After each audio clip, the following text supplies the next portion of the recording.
will work this time. I want to get to that scary thing. I think that's where the fun is going to be.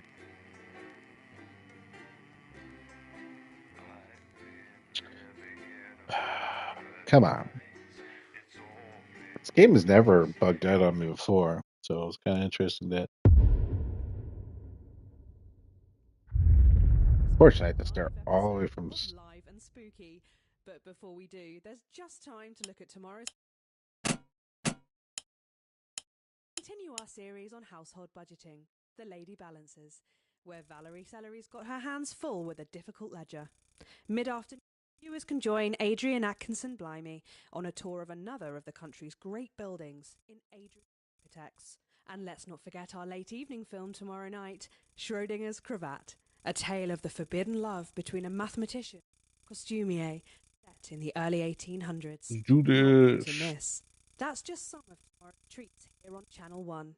But now, without further ado, it's time to turn out the lights and keep Wayne, your wits about you as we pass the paranormal. Are you receiving me, Wayne? Can you hear that? Can you hear that?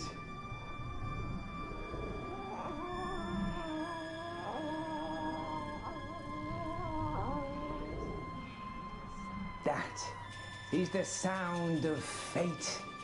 Have you ever heard fate? No, you don't want to listen to broadcasts. You listen to it live. I have. Good evening, my Well, we're going to do this correctly this time. Tonight we've come to a wretched place to uncover a dangerous case. Welcome to the Bannon Soundstage. Once a thriving studio at the forefront of innovation until tragedy. A horrifying accident, a devastating fire, and finally death itself. Join me, Wayne, the spirit whistle, spiritual medium, psychic communicator, lover, as I attempt to uncover the dark truth. 9, 8, 7, 6, 5, 4, 3, 2, 1, 0. Dying over here. Jesus Christ, what the fuck was that? You did it. It's your studio. Sorry, I didn't overreact to things. Looks like the clock's shorted out. Oh well, it's not like we need it, right? But while I've got you, we might need your help to make things a bit spookier. Obviously, Wayne is very talented, but we've yet to actually capture anything paranormal, supernatural, or spooky whatsoever. So, for the sake of the audience, every now and then we help things along by using these ghost effect buttons. Our team has set up some little special effects around the building to spice things up. When Wayne needs an effect, they'll light up. Pick one of these 4 buttons to trigger the ghostly effects. The effect you choose will cue them where we want them to go next. Yep. Alright, so that's how the game goes.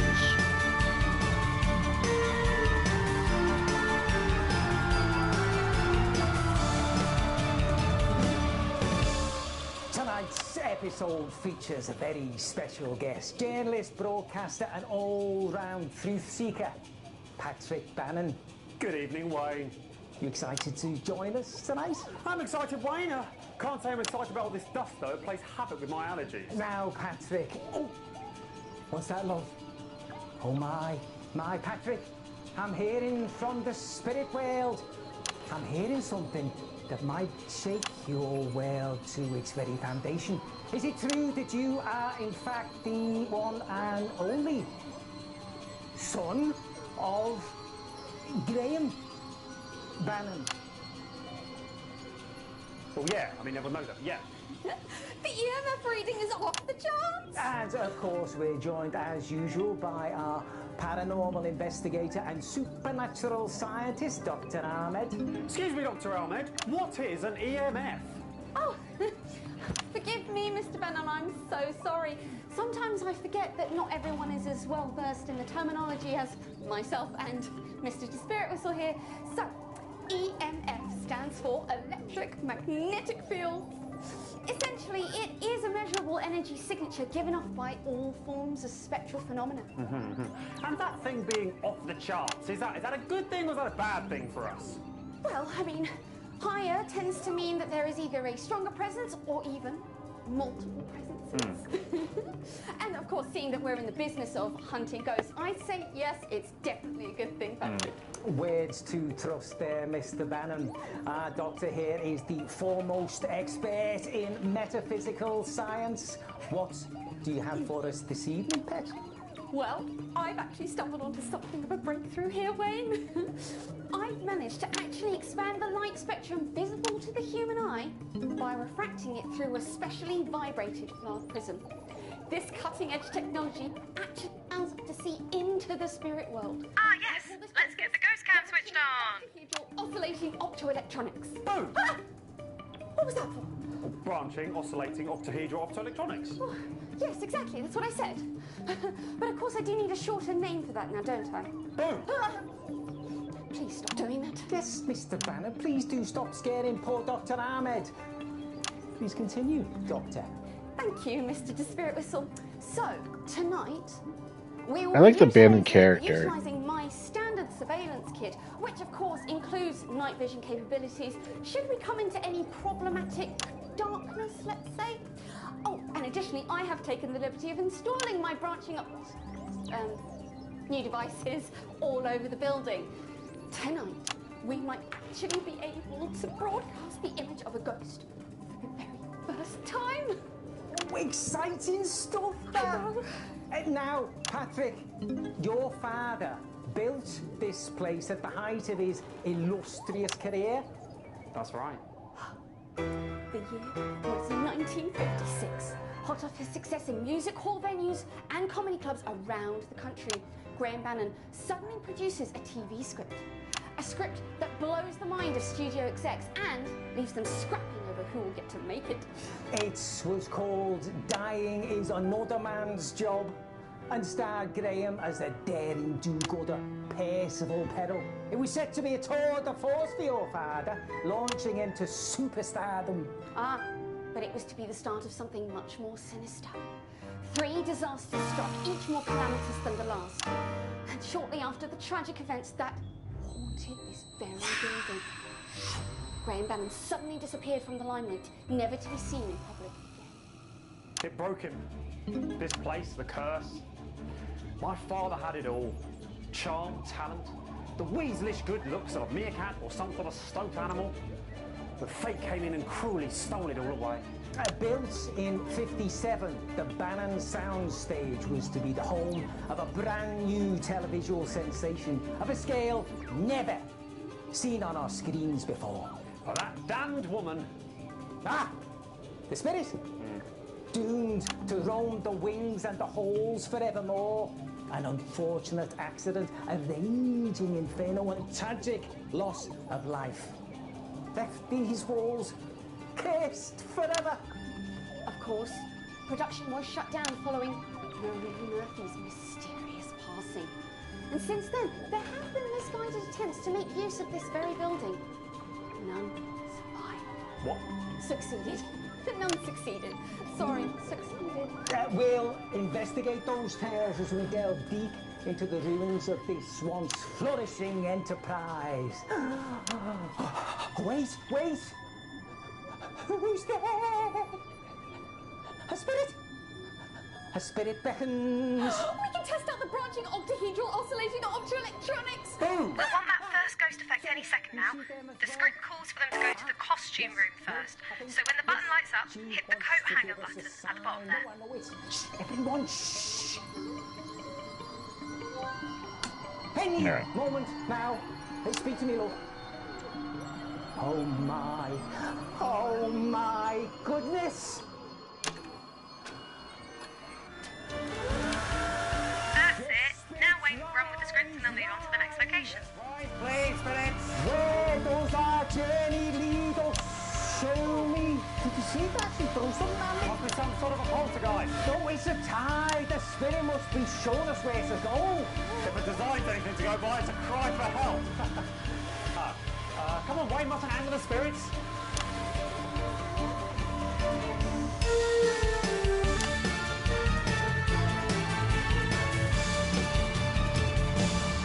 The costume room was the place where poor Brent Backflip's failed harness costume was created. It was the home to the late costume designer Marie Murphy, one of the suspects in this insidious mystery. And, most terrifying of all, it contains dangerous amounts of noxious fabric. Noxious fabric. 432 mon. Oh. A fair stop. The wardrobe department. Why is it you think the spirits brought us here first? Well, makes a lot of sense, Wayne. Many people would say that this is where the accident was caused. With that injured stuntman, Brent Backflip. That's exactly right. Well, say more, say more. Well, wouldn't like to point fingers, Wayne. But if I were going to, and I am going to, I'd point all 8 of mine and my thumbs squarely at Marie Murphy. The costume designer. The very same. In this room, Wayne, at that desk, probably, she sat there making the costumes for the show. The costume with a harness that failed and plunged an innocent man to his death. Brent Backflip didn't die though, did he? What? He didn't die, no. But the saying plunged to his death sounds better than saying plunged to multiple comminuted fractures. And what do you think happened to the harness, Patrick? Well, I wouldn't like to speculate, Wayne. But if I were going to, and I am going to, I'd say poor workmanship, laziness, foolhardiness. Basically, she dropped the ball. And the ball was a man. Such a small thing can have dire consequences. A seemingly insignificant thing like the costume girl can mean life or death. Absolutely. Look, we all make mistakes. But sometimes mistakes cost lives. Or in this case, legs. We have dallied, Patrick. The dead. Urge us forward. Give us a sign.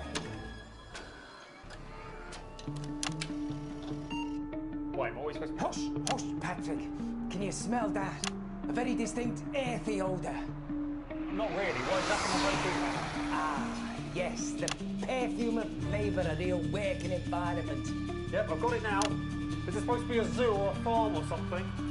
A world of marvels, to be sure, Patrick. Not animals, no. Something, a place of work where people would gather to work together. The workshop, of course. This way, Patrick. That's where our next clue is.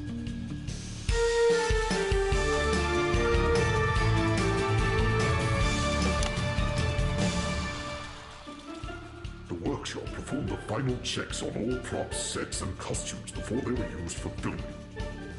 There have been no direct ties between this place and Brent Backflip's accident. Yet. What terrible secrets might this dusty domain contain? No one knows. 2, 1, 0. A workshop. Somewhere designed for creation, for crafting, for... Crying wolf? Yeah. No, Mr. Bannon. This is where misfortune gathered, culminating in a terrible accident. Well, it certainly was a terrible shame what happened to that man. Although Dad did Not say very the good only lighting. bit of acting Brent ever did was when he was in that courtroom demanding compensation. There were a great many plausible causes for the accident. Some said it was because the costume was poorly constructed, that the girl hadn't made it fit for purpose. Others claimed the prop that Brent had to carry was far too heavy and the prop master should never have allowed its use. And still others argued it was the fault of the man in question, that Brent Backflip didn't act carefully enough despite all the precautions that were made for his safety. Yeah, and I think Dad agreed it was definitely one or all of those things, and absolutely nothing to do with the fact that he made Brent wear handcuffs for the climbing up the side of the building stunt. I wonder if there isn't another equally probable explanation there, Mr. Bannon. One less to do with the living and more to do with those who passed on. And dumbbells. Obviously, you had to have the dumbbells. They were vital to the character arc. I mean, you can't do heroics without a quick bench press. Well, let's see if the spirits are willing to illuminate further on this mystery. Yeah, and it had to be dark. It was in the script. That's why the lighting was so limited. Yeah, clearly something went terribly wrong and the one man paid the price. The question we want to answer is, was it really an accident? Or was something more sinister where? Something sinister, that's funny. That's what Dad said in the court case. They said sinister conspiracy. Oh, please, Mr. Bannon. Oh, I'm sensing something. Something the presence here needs us to pay attention to. They intend to lead us to our final destination, hopefully a revelation. Do you hear that, Patrick? Yeah, I can hear something actually. Well, it sounds to me like an old song, probably from the show itself. Yeah, it's the theme tune. It's the theme tune to Dad's show. He used to hum it all the time while he was reading and then burning all of his fan mail. But there's no time to lose. Let's go see what that spectral sign entails.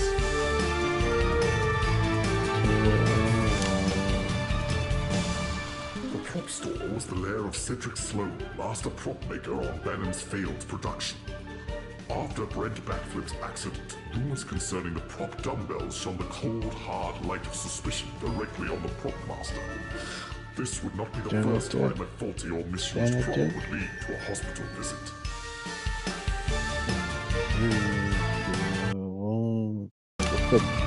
What the heck happened with sound there? What the?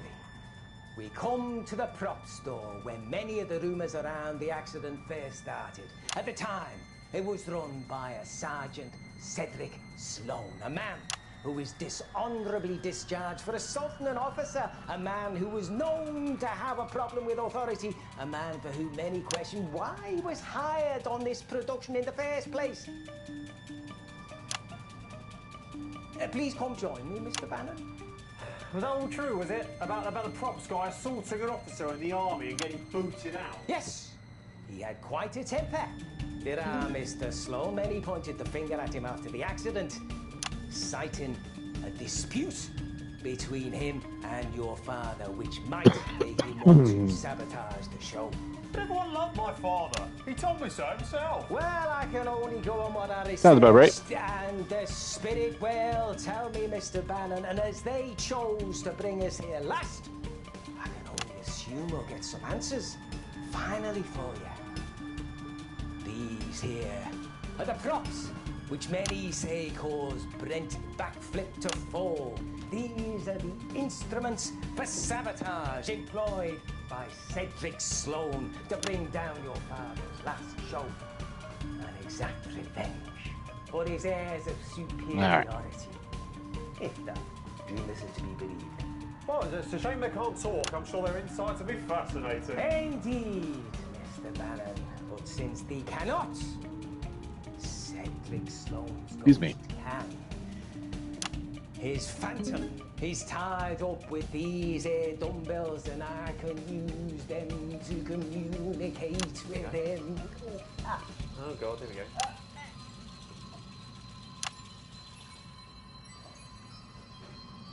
Is that you, Graham? Is that you? No, it's Patrick, isn't it? You know that, Wayne? The name's not Wayne. The name is Cedric Sloan. And if you want to Graham, then you're his fucking doppelganger. I've often been told I share his devilish good looks. Yeah, he's weasel face more like. Graham was a fucking snake. I bet you would have fucking said, didn't you? It's hardly fair. Oh, really? Well, you did know he made everyone do his work for him, didn't you? Me, Marie, Brent, the list goes on. And fucking on. Made his hat and built that for me. Well, don't know whether that'll work, but do it anyway. I'm glad his fucking production failed, if only to see the look on his face when he found out! Yeah.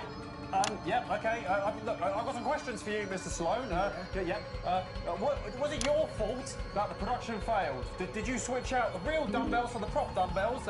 Is it your fault that Brent Backflip broke his legs? Yeah. Oh, wish.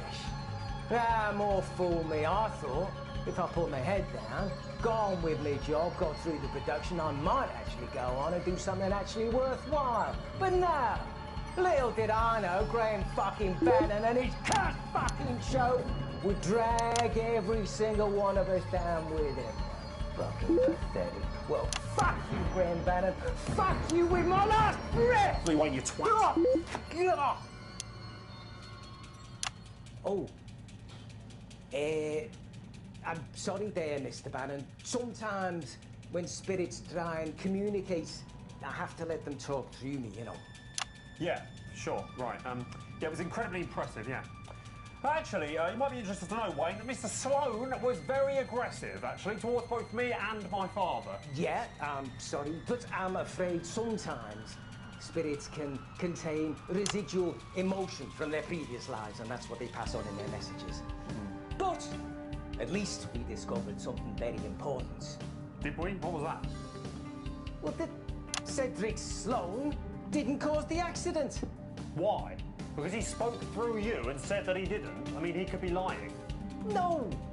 Ghosts don't tend to lie, Mr. Bannon. They have no need once they've passed on. And even if we were worried about that, these here dumbbells definitely haven't been tampered with. That wouldn't interfere with the stuntman's scene, which means someone else caused the accident.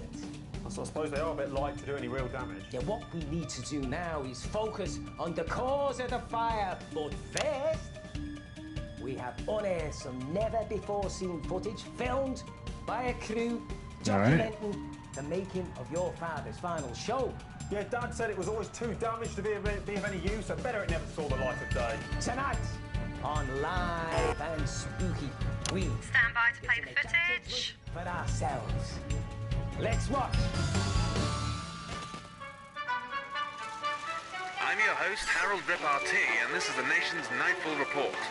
Tonight we bring you a special program where we take a closer look behind the scenes of a forthcoming television sensation. Train. Masterminded by Graham Bannon, seen here. It's a shame all the film rooms were damaged in the fire.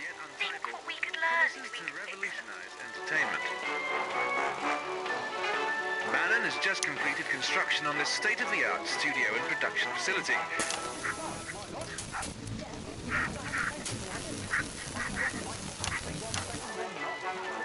With a price tag into the millions, it's a move that has raised eyebrows across the business world. Rehearsals are now well underway here, and it seems Bannon is quite the taskmaster.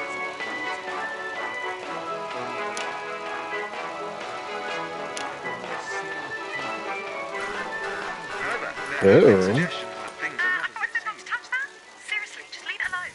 Right. Oh, well, yeah, that's exactly it. Just don't do it again. Screw you. It's certainly unexpected for a I didn't do it. variety act to be The catapulted Boo so did quickly it. into the spotlight. But if the executives queuing around the block are anything I'm to go dying. by, these new scripts of his must be really something special. Mr. Bannon, over there, if you would. Welcome back to Live and Spooky, Bannon's Fall. Before the break, we explored a number of rooms in this old building, the long-abandoned Bannon soundstage. And while the spirit world is ever present, it can only be felt. That was like some sort of bug or something like that. places Frickin' and at certain times. was So that. what exactly caused the accident then, Wayne? Well, Mr. Bannon, while we did follow some spectral signs during our preliminary investigations, we Telethon were was great. unfortunately This one's kind of unable to suffering. discover the true cause of the accident so long ago that marked the beginning of Graham Bannon's woes. Normally, the spirit world uses a couple of Oh my God. steps You in the right don't have direction anything before good to finally show. revealing their message for us. Yeah, it's a shame we didn't find out what caused the accident. They normally find something in the final room. Communication and conveyance. Did we And it's there that this pick a bad room? lets us down, but has been known to happen on rare occasions. I am confident, however, that we'll be able to uncover the truth of the fire, the next unlucky event in the production's history. I don't like this It was one. never actually proven at the time, but blame was unofficially placed on Marie Murphy, the costume girl, who sadly was found dead shortly after on these premises. Hopefully tonight we'll be able to find out exactly why. Planning on finding some clearer talking ghosts, are we, Wayne? Well, funny you should ask, Patrick, as you might be the one they're talking to. Thanks to Dr. Ahmed's incredible ingenuity, we now have the ability to cover the rest of the building, not one room at a time, but simultaneously. Oh yeah, What? Alex, if you don't calibrate the spirit gem correctly by the time that bar fills up, Gareth said the polarity will become misaligned, and it'll take a while for it to restabilize and get back up and running again. There's a built-in light service over here should you find the need for it. And should you run into any darker environments? Excellent, Doctor. Thank you. No, I'm Subtitles got in my something. way. Yes, the great beyond is asking for you, my pet. Come over here. Yes, you're the one we need. I'm quite certain of it. What a pleasure it is to be joined by this lovely creature. At the moment I saw her, I just knew she'd be wanted here. By the spirits, of course. What's your name, darling? My name's Holly. Lovely. And what is it you do normally, Holly? I'm Patrick's Mr. Bannon's assistant. I'm his long-suffering, ever so understanding assistant. Though, to be honest, it's probably because nobody else wanted the job. Well, I have a feeling that you might even be integral to tonight's event. But don't worry, there is nothing to be nervous about. Look, Dr. Ahmed and I are professionals. We've been doing this for years, and we would never let anything happen to you. Right then, let's split up, explore the building, following our instincts and the signs that the ghosts leave for us, hoping to uncover some clues as to what really happened in that fire all those years ago. Right, and this is all safe, is it? I mean, I'm not massively keen on the idea of me and my staff having to wander around the building on our own, in the dark, with this poxy thing, climbing up ladders, running downstairs. Sounds to me like a health and safety nightmare. Patrick, calm down. I'm sure everything will be fine. And besides, nothing ventured, nothing gained. Am I right? Absolutely. Don't worry, Yes. you're in safe hands with us. Well, alright, good. Excellent. Come now, Lost friends. all We my have a viewers. haunted building to explore and some mysteries to uncover.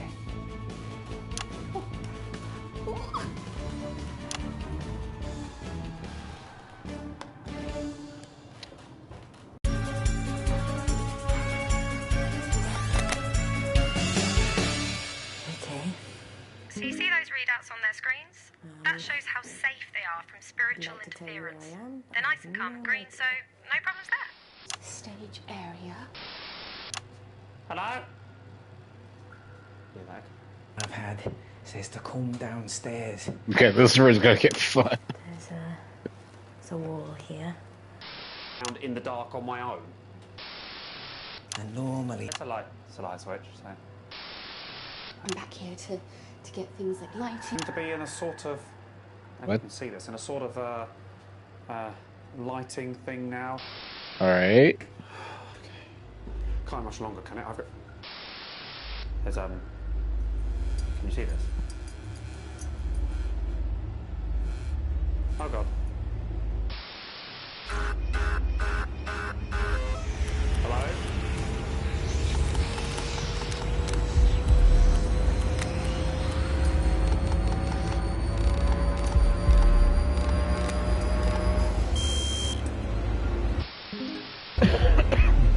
Everybody's dead. Should go towards the light. Oh, it doesn't end well. I can't believe I'm saying this, Alex, but I think there might be something in there with you. My readouts are going crazy. Is the spirit jammer set correctly? Remember, to protect everyone, all the controls And like need everything to be got hit at the same time. Patrick Bannon here, fulfilling my contractual obligation to this stupid fucking show and to its fucking pointless.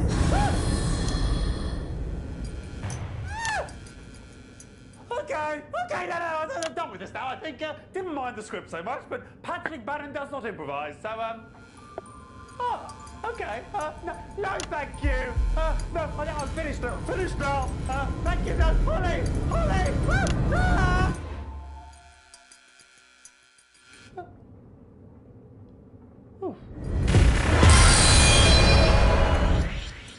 Did you see that?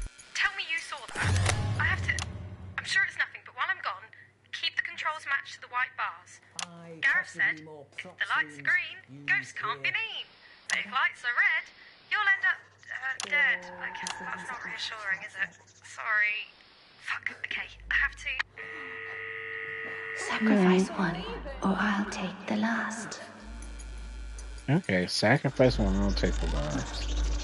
Oh, please, even if we use it off the chance to get this close. Something spiritual energy through there.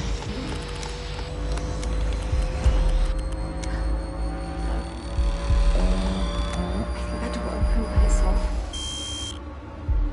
But oh my gosh, this. Okay. Let's go have a look. Like I fixed it, and I don't know. Maybe it's stuck at it. I don't know.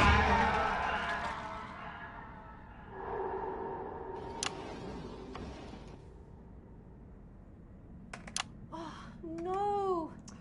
Come on, you should at least have an hour or two left on your battery life. Maybe a main problem with the main power supplies. Oh! A kinetic manifestation. 14 Terragals. I've never seen such a powerful presence before. Thank you. I don't want Bannon to die. He's a jerk, but a fun jerk. I guess she's no longer in that image, so it's just here the whole time. It's kind of. It looks to be an early draft of Graham Bannon's last show, but the name's been crossed out over.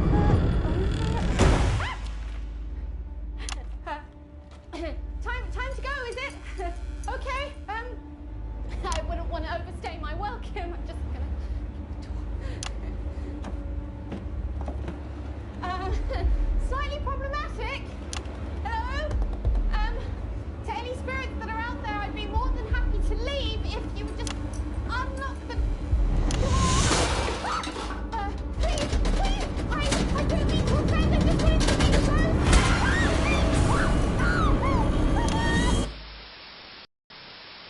Behind the scene at the Bannon soundstage and whispered.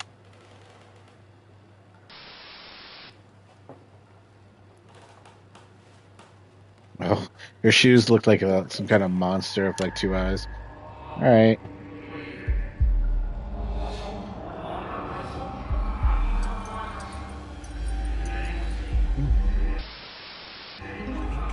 It's a voice. It sounds very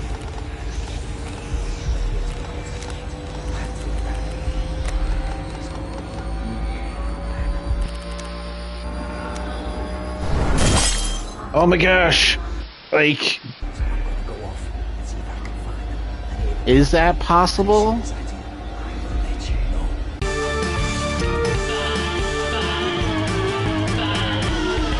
We could be on the verge of finding. Oh, the bloody thing's broke. Not this new idiot's gone completely off script. Diane, I haven't heard from you in a while. Diane, what the fuck is Diane? I need more info on this Holly. She got a dead dad or what? What's my angle? Diane.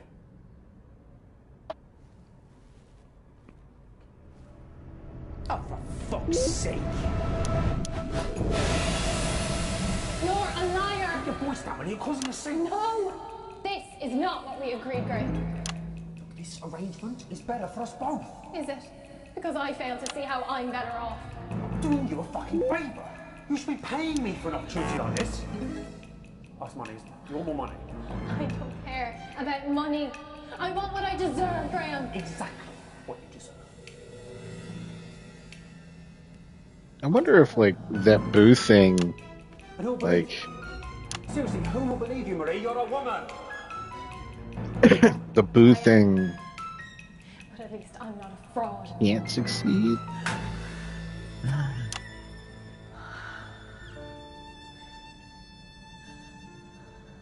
You won't last long around here,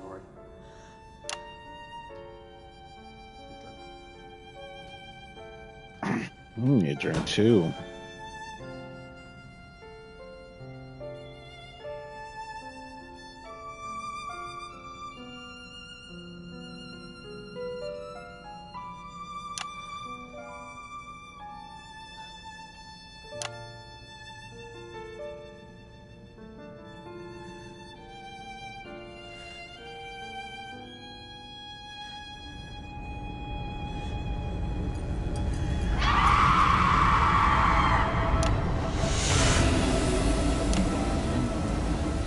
Oh, hey, look. Countdown.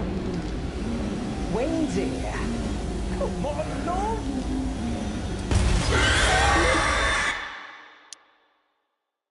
Oh, so scream. Oh, fuck this shit. No, I don't want to be here.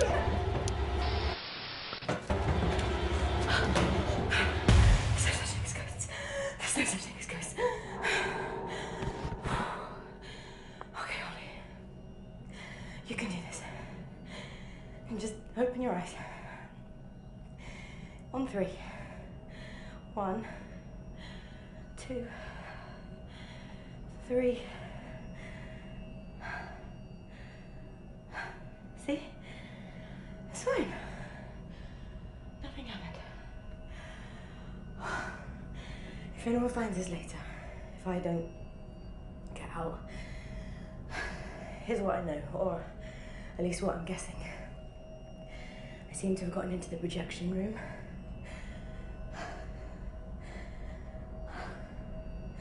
There's some storage over here.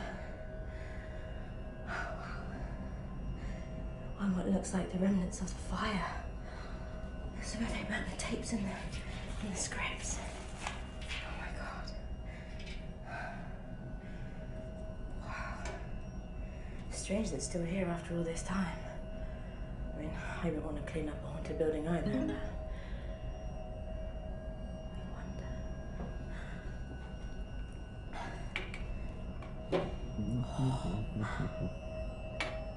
Paper? As requested, we've gathered all original manuscripts for you, even copies previously taken off site. We hope... Why would somebody want all the copies brought together? Well, too late for that question, I guess, now. You know, I wonder if the thing actually works.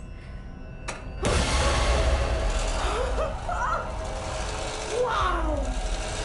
Oh my god, it must have been so cool to watch stuff on this back in the day. Oh, I mean, there are wow. projector movies not too many years ago. So There's still some cool. existing today.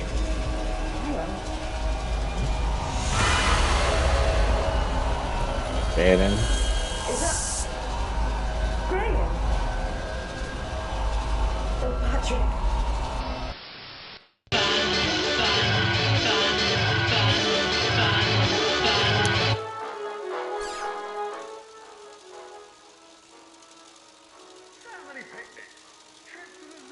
I am going to try to replay that.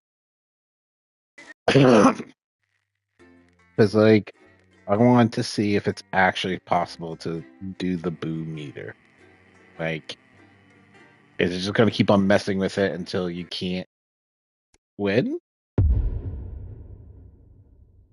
So, let me try. Nightfall Report. All right. Tonight we bring you a special program where we take a closer look behind the scenes of a forthcoming television sensation. Masterminded by Graham Bannon, seen here. It's a shame all the film reels were damaged in the fire. Think what we could learn if we could fix them. Revolutionize entertainment. We don't need speakers, do we? Bannon has just completed construction on this state-of-the-art studio and production facility.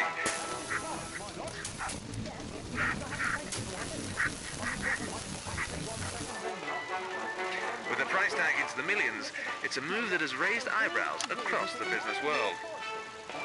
Rehearsals are now well underway. I measured that to the degree. Well, not close enough, it would seem. So why don't you take that, love? Go on, pop off over there and have another go. Honestly, he does it every single time. You'd think he'd never heard of a watch. I thought I said not to touch that. Seriously, just leave it alone. Oh, well, yeah, that's exactly it. Just don't do it again. Means. Thank you, Doctor. I just All right, wish let's he'd spend see. a little less time tinkling on his ridiculous new shoes and more on filming the show like we're paying him to do. I actually liked Gavin's new trainers. I think they're Okay, quite... let's just start. Mr. Bannon, over here, if you would. Welcome back to live and spooky Bannon's Fall.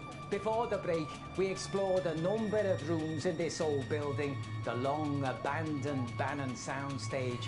And while the spirit world Okay, is so I ever just spent the room. present, it can only be felt in certain places. How's that getting negative? certain times. So what exactly caused the accident then, Wayne?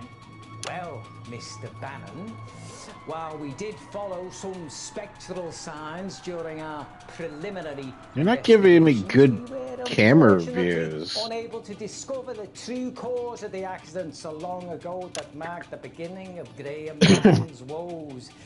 Normally, the spirit world uses a couple of signs to point us in the right direction before finally revealing their message for us. Yeah, it's a shame we didn't find out what caused the accident. They normally find something in the final room. Communication and conveyance. Indeed, and it's there that this trick lets us down, but it has been known to happen on rare occasions. I am confident, however, that we'll be able to uncover the truth of the fire, the next unlucky event in the production's history.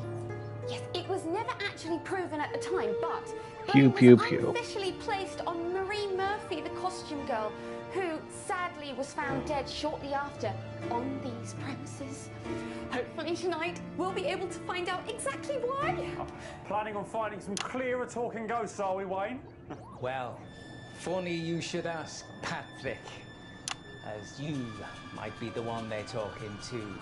Thanks to Dr. Ahmed's incredible ingenuity, we now have the ability to cover the rest of the building, not one room at a time, but simultaneously. Oh yeah, Alex, if you don't calibrate the spirit gem correctly by the time that bar fills up, Gareth says the polarity will become misaligned, and it'll take a while for it to restabilize and get back up and running again.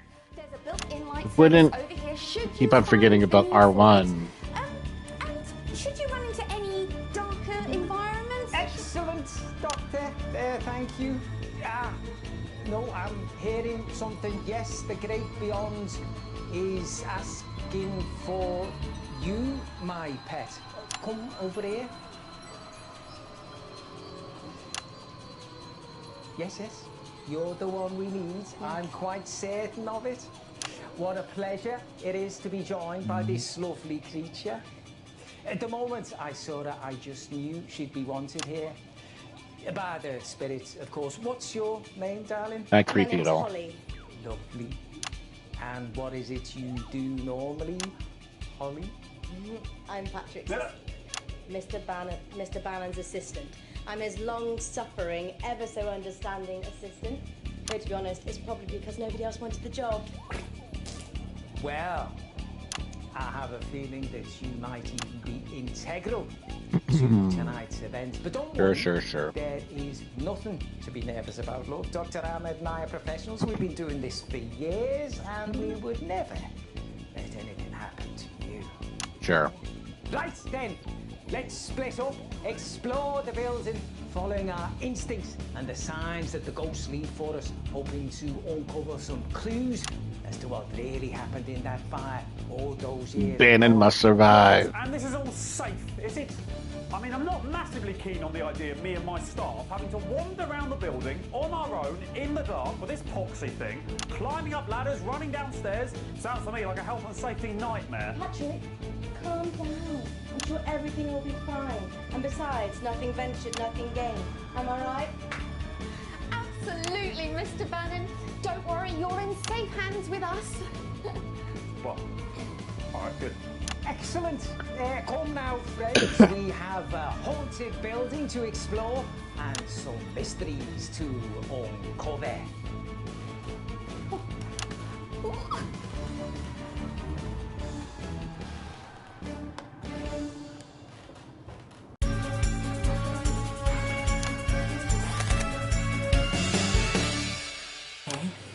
So you see those readouts on their screens? That shows how safe they are from spiritual interference. They're nice and calm and green, so no problems there. Towards the stage area.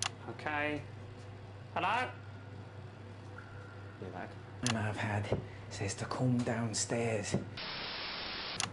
There's a wall here. I think I can hear water trickling.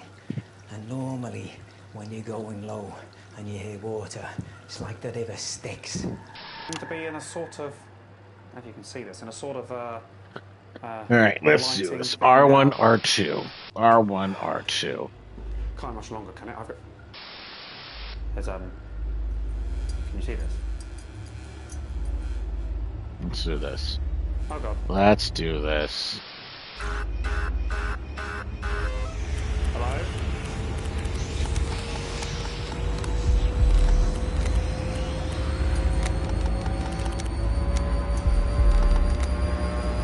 Did it. It's tough, but I did it. I mean, I've seen enough horror things to know. You don't go towards the light, do you? You definitely, you don't go towards the light. That's probably not what they wanted to do anyway. So Alright, so you can save them. Choose not to. Okay, I'm going up some stairs now. Building. Not sure I've been here before. I don't think I want you to survive. You're kind of annoying. But there is a vibe. Round here, there's something very strong trying to communicate with me. I don't think I'm very good at this. Well, I'm going to you. Okay. We're down. Sacrifice one, or I'll take the last.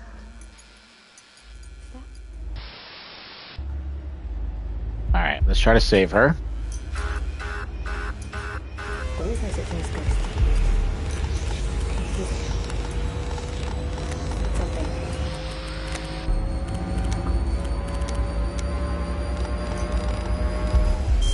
It, like, wouldn't let me get to them, so I guess she's dead.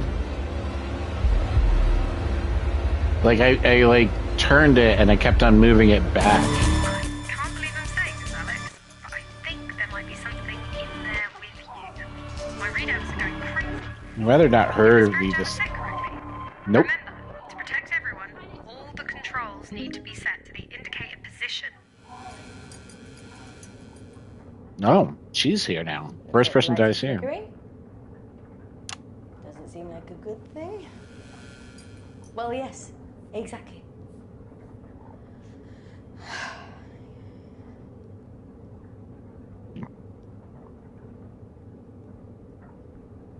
Nope. All clear in here. What happened to your camera?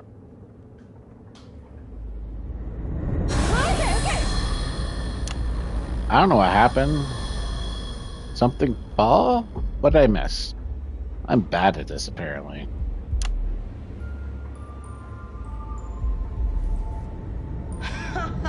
Very funny, guys.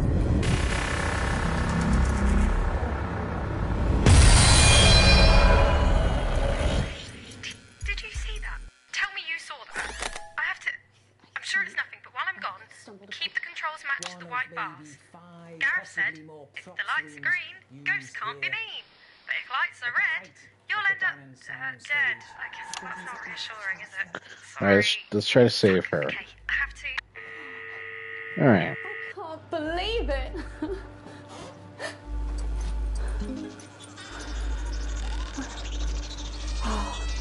These EMF readings are off the charts to get Alright, let's do this. close. Some kind of spiritual energy through there.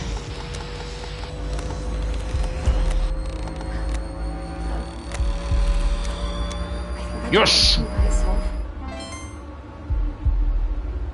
But it seems like there's a lot of spiritual energy here, so I think I'm gonna go. This is the only one that's... The other ones are, like, a lot more fun, quote-unquote, challenging. This is actually, like, do or die. That's interesting. Got some bags here, probably used in some.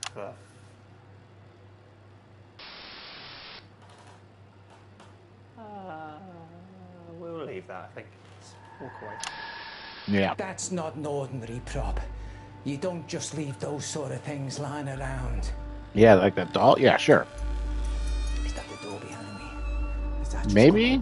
Kind of hard to see. I can't quite tell. It's too dark in here.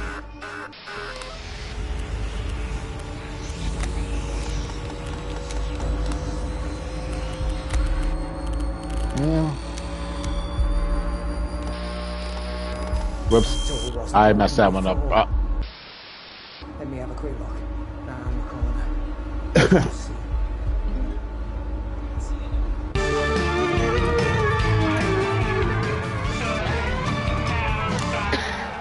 Ah, yes. The writer's room.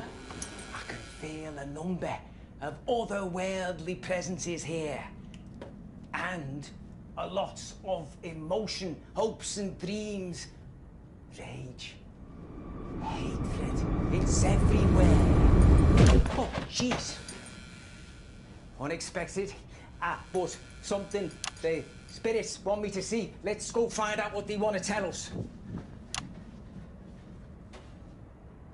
Yes, as I suspected, the sign revolves around Graham Bannon and his cursed show.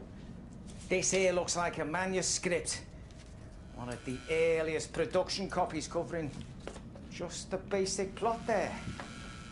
And here on the front is something obscured, written by... And the name is... Fuck!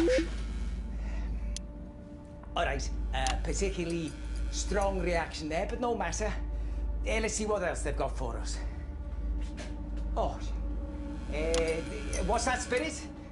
Something else they want to show me.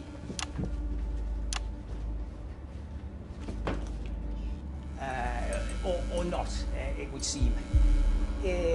Tell me, phantoms of film, spectres of the sound stage, what is it?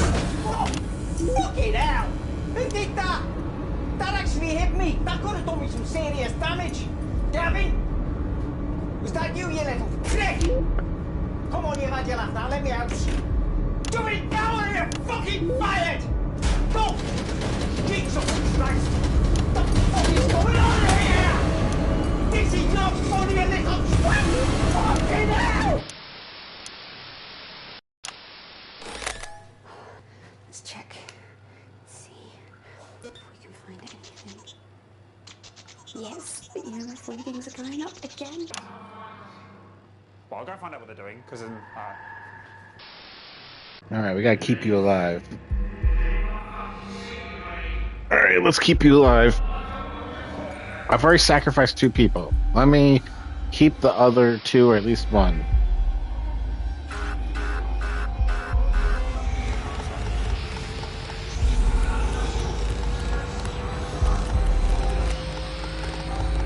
I'm not going to be able to get this.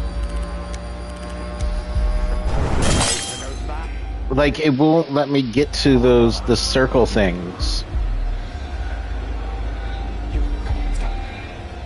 I didn't want him to die. Hello, Wayne! It's a bit out of order to use a guy's dead dad to try and boost ratings. Oh, wow. Huh. It's his dressing room. I remember standing at that door and Dad going to me, "No, Patrick, you're not coming in this room. Not until you're a real Bannon." Well, looks like I'm a real Bannon now, you old fuck. Huh. Can't believe you kept that. You're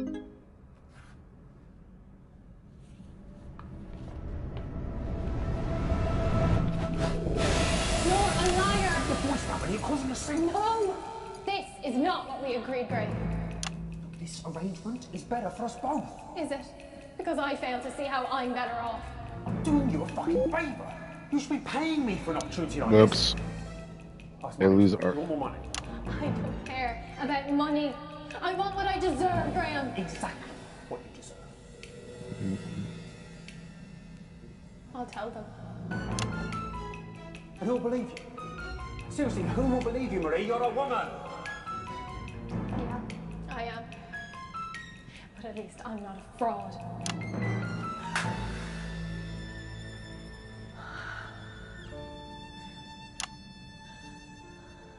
You won't last long, won't you, Marie?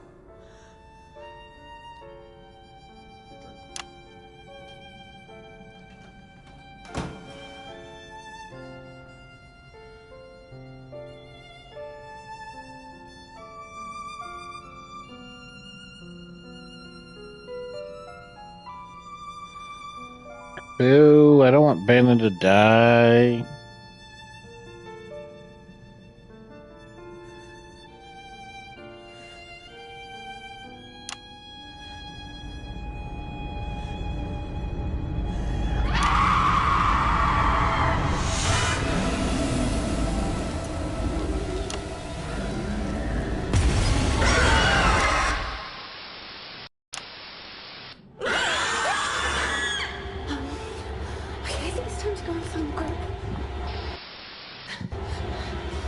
So whoever lives finds the projector. I don't understand.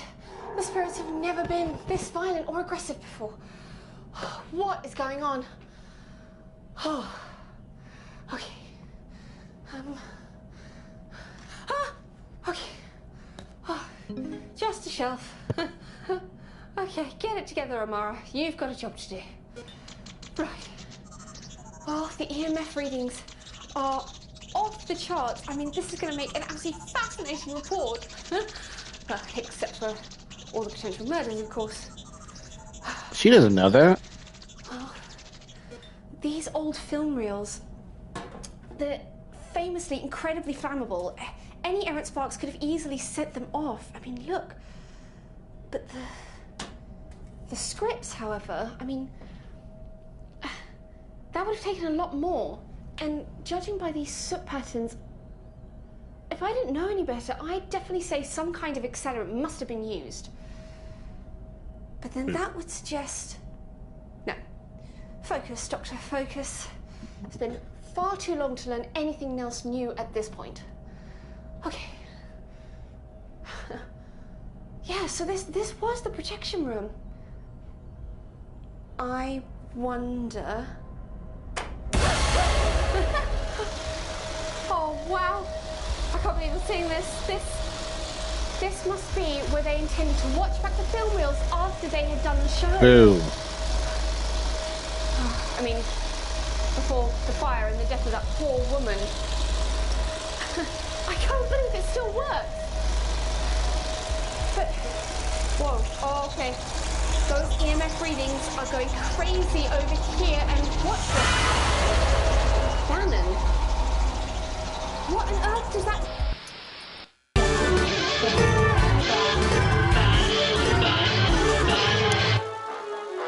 I think I did better, but okay, we'll stick with this. But at least I kind of like the nerdy girl instead of the assistant surviving, if that's what that means. I don't think it's what it means, but you know. Jet setting across the globe. The cosmetics aisle. You know. The salmon industry. You know it. It's Bannon.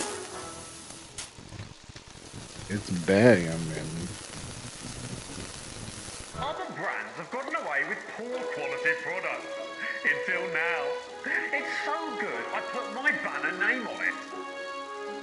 How could you go anywhere else? You couldn't. Not without Bannon. Wait, there's a third one? I thought there was only two, but whatever.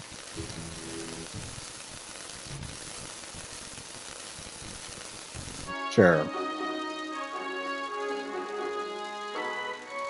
And that's a Bannon promise you can trust. In fact... So, like, with the R1, I hold the stick to the right, it gets all the way to, like, 3 o'clock, but then you need to... It won't go down. And that's the problem. It's only supposed to go left and right. Oh, frick. I barricaded the door. Okay. If the ghost is manifesting in the corporeal form, then that should hold it. But then again, if it chooses not to be corporeal and teleport from Everybody's dead. one location to another, then that's not really going to do much. So this is not going to be a fun switcheroo game because they made it the boo I suppose I should document everything hard. I've learned, just in case. Well, just in case something happens. So, my name is Dr. Amara Ahmed, and I've been working closely with Wayne the Spirit Whistle, the renowned clairvoyant. The sound effect things don't do anything anymore. Stage, and I can confirm that since then we've come into contact with a particularly malevolent presence.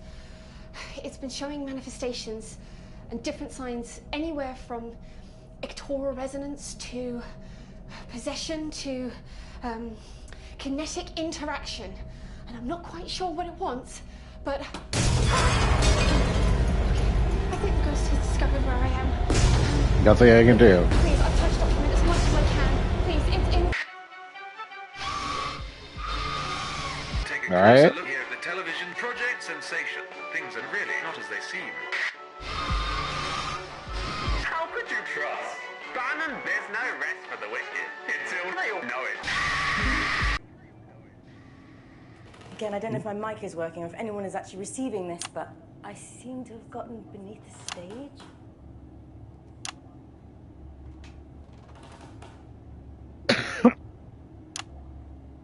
Okay, so To find a way out, there's a door, but it was blocked from the other side.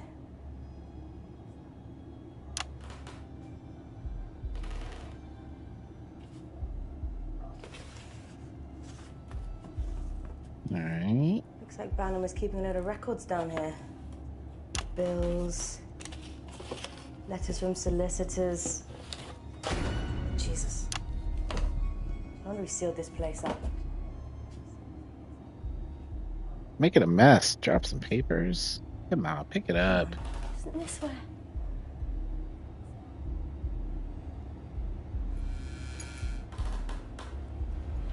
Where are you going?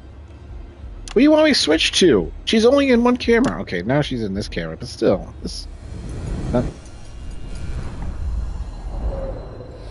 What in God's name are these? Double pink provisions, man. Of what exactly? Look, I haven't got time. Espionage, car chases, gratuitous nudity. It's appalling. It's crass and it's tasteless and it's god awful. Yeah, you don't really know what you're talking about, though, do you? You've destroyed this show with your arrogance. My show. Your show? Yeah, it's really funny that, because it looks like here it says Graham Bannon. They all do. And you're welcome to it. Just calm down, will you? I don't want you causing any more narcissical accidents. Or God forbid you burn another part of the building down. Dun dun dun. Hell, Bannon. Dun dun dun. After you. Why, Holly? Why? You had a big hand in the creation of this, didn't you, Marie? And you just want your credit. I understand that. I get it, but Marie, the fire and the accident. How could you? How could...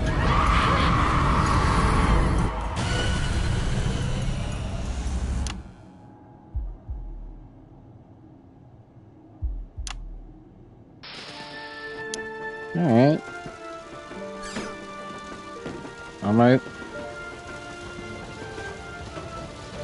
Alright. I can't believe you came.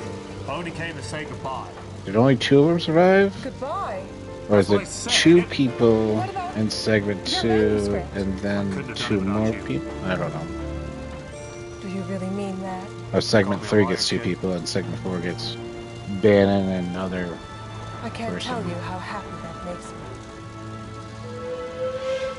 It's nice that they filmed at different locations. So change up the story. Must I go? The lore. But remember, I'll never forget you, Mary. Do you promise? After something about... Hope to die. And dying is another man's job.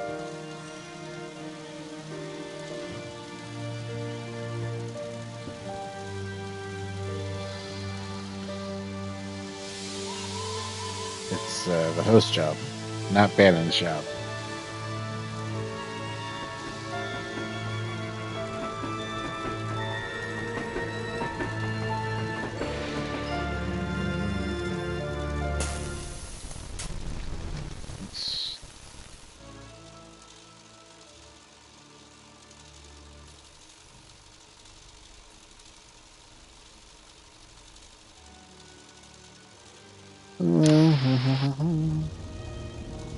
Right.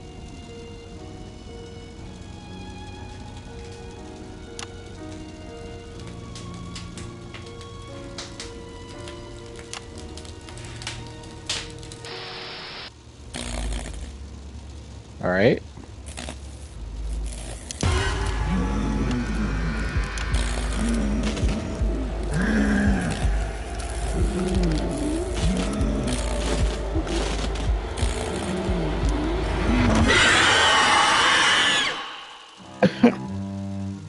That was it.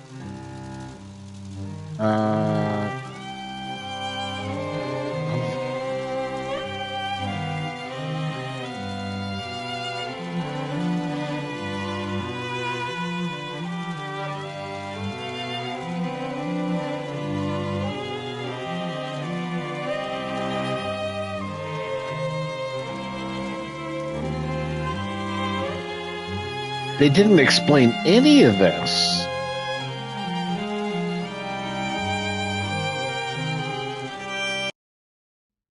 None of that was explained that that's what you're supposed to do.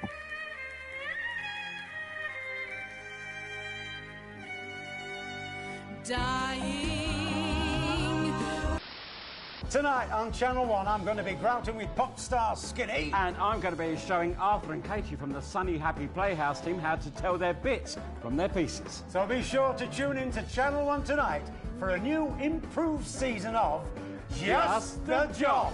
Tonight at 9 p.m. What's this?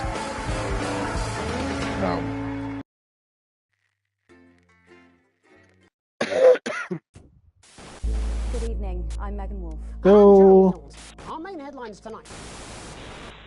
Daddy, it's starting! if I did this, it's going to just like jump into segment 3. Like, what are you supposed to?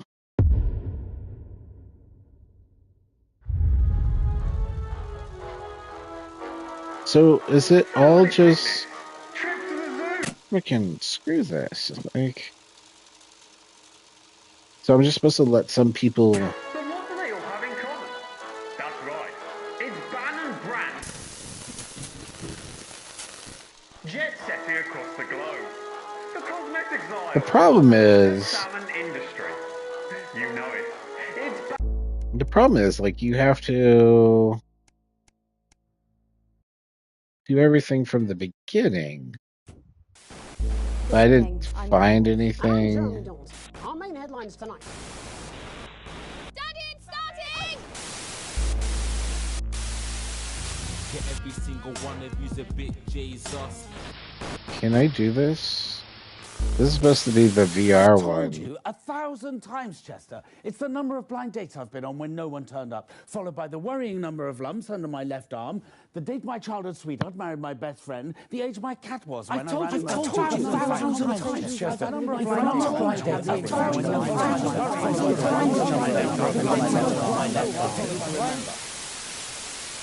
So this was a free DLC. And it says PlayStation VR was required.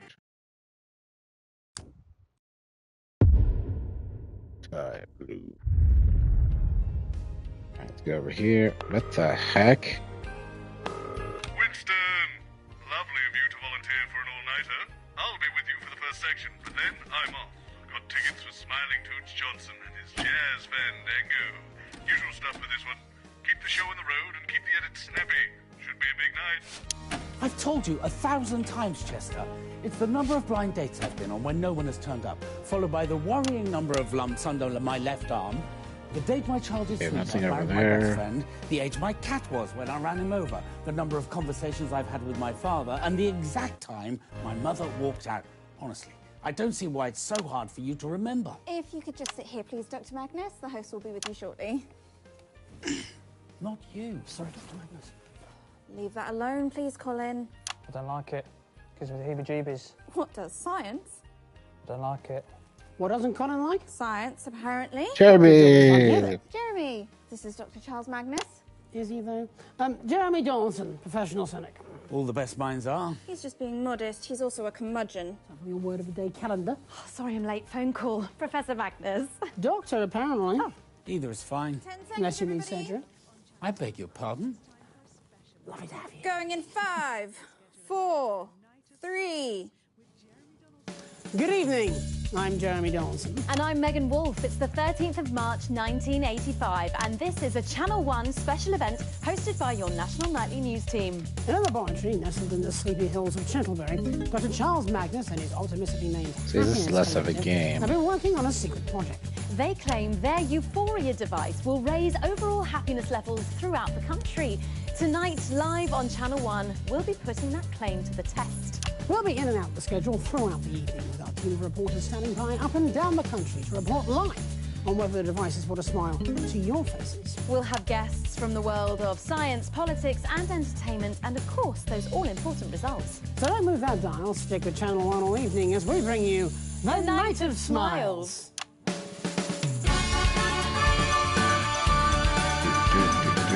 Start.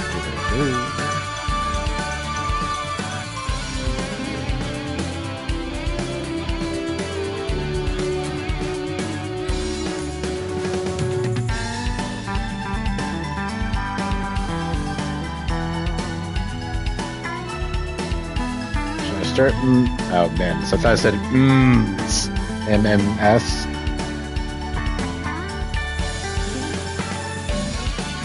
Yeah, like showing off her butt.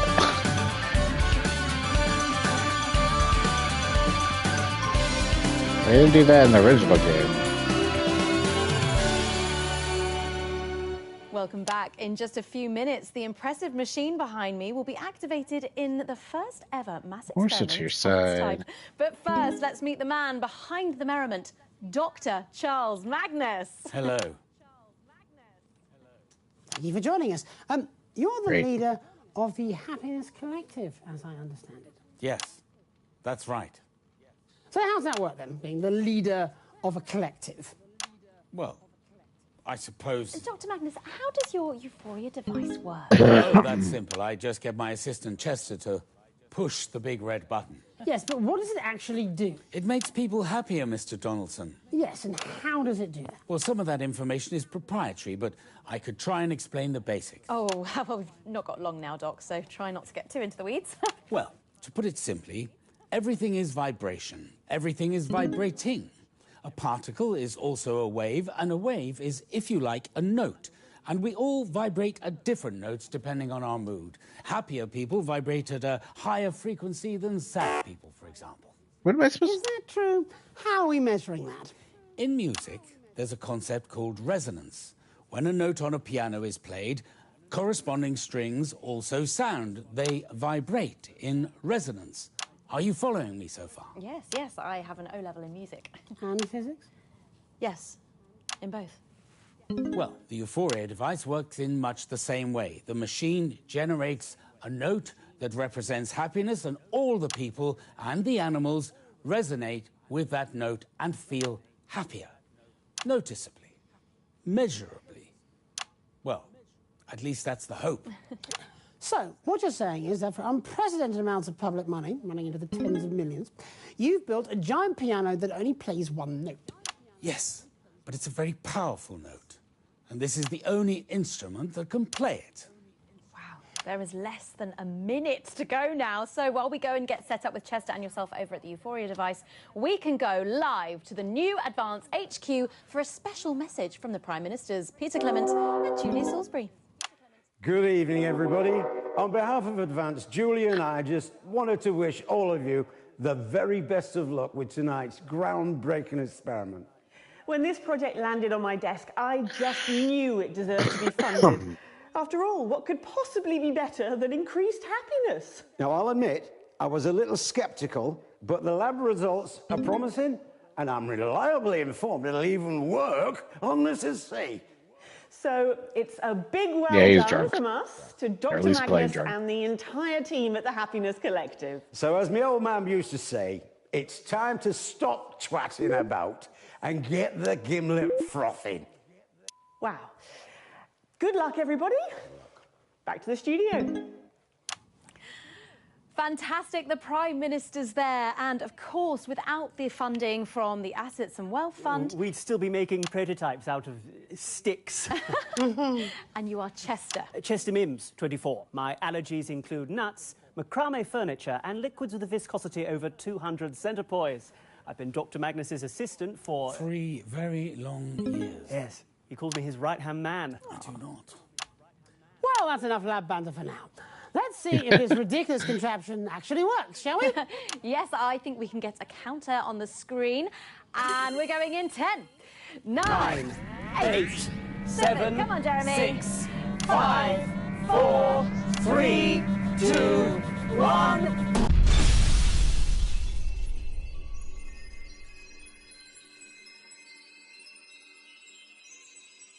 All right. Winston, I can sense movement down there. I know you're stuck in this with me. Now, it's just a guess, but I think time itself has frozen. However, when it did, this press in case of emergency button the scientist gave me started flashing. And I think it corresponds with the one you have down there in the broadcast room. I don't On that have. weird-looking machine to your left. I'll press mine now, and let's see if that gets yours working. All right. Wibbly wobbly. Duh, of course.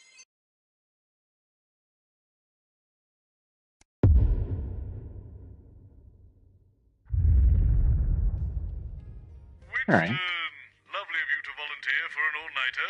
I'll be with you for the first section, but then I'm off. Got tickets for Smiling Hey, he's a new. Johnson and his jazz fandango.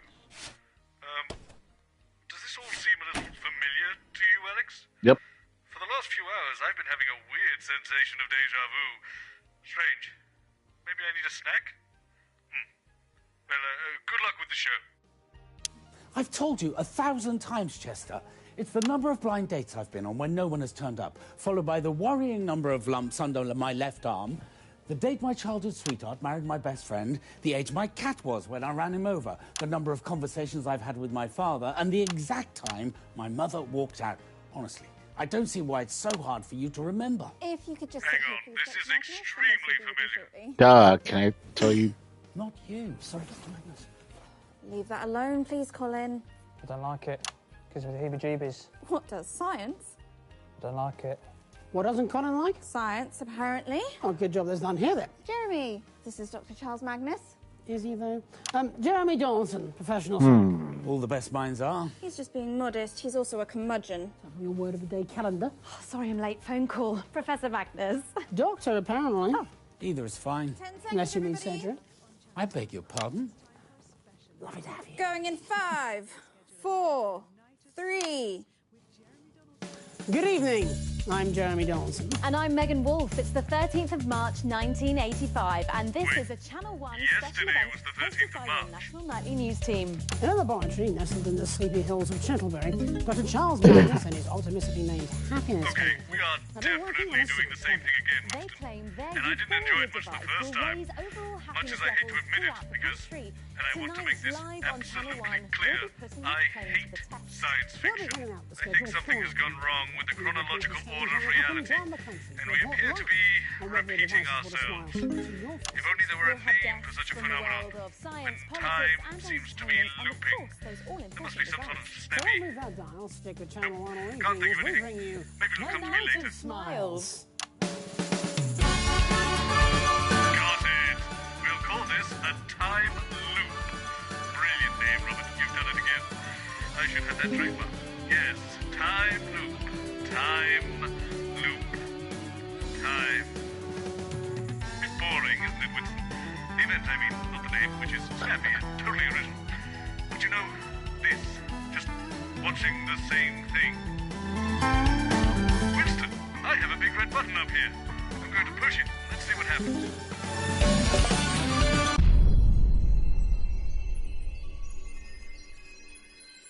Okay, so your button also stops time. Interesting. Right, we've all read enough science fiction nonsense to understand what's happening here. We're clearly going to keep repeating this day again and again until we find a way to break the loop. God, I hope we don't have to go on a journey of self-discovery full of profound insights that lead to personal growth. I have a gig to get to. Leave this with me. I have a brilliant idea. Restart the loop by pressing that big red button again and leave the rest to me. Sure. I have to go back to the beginning. Gosh.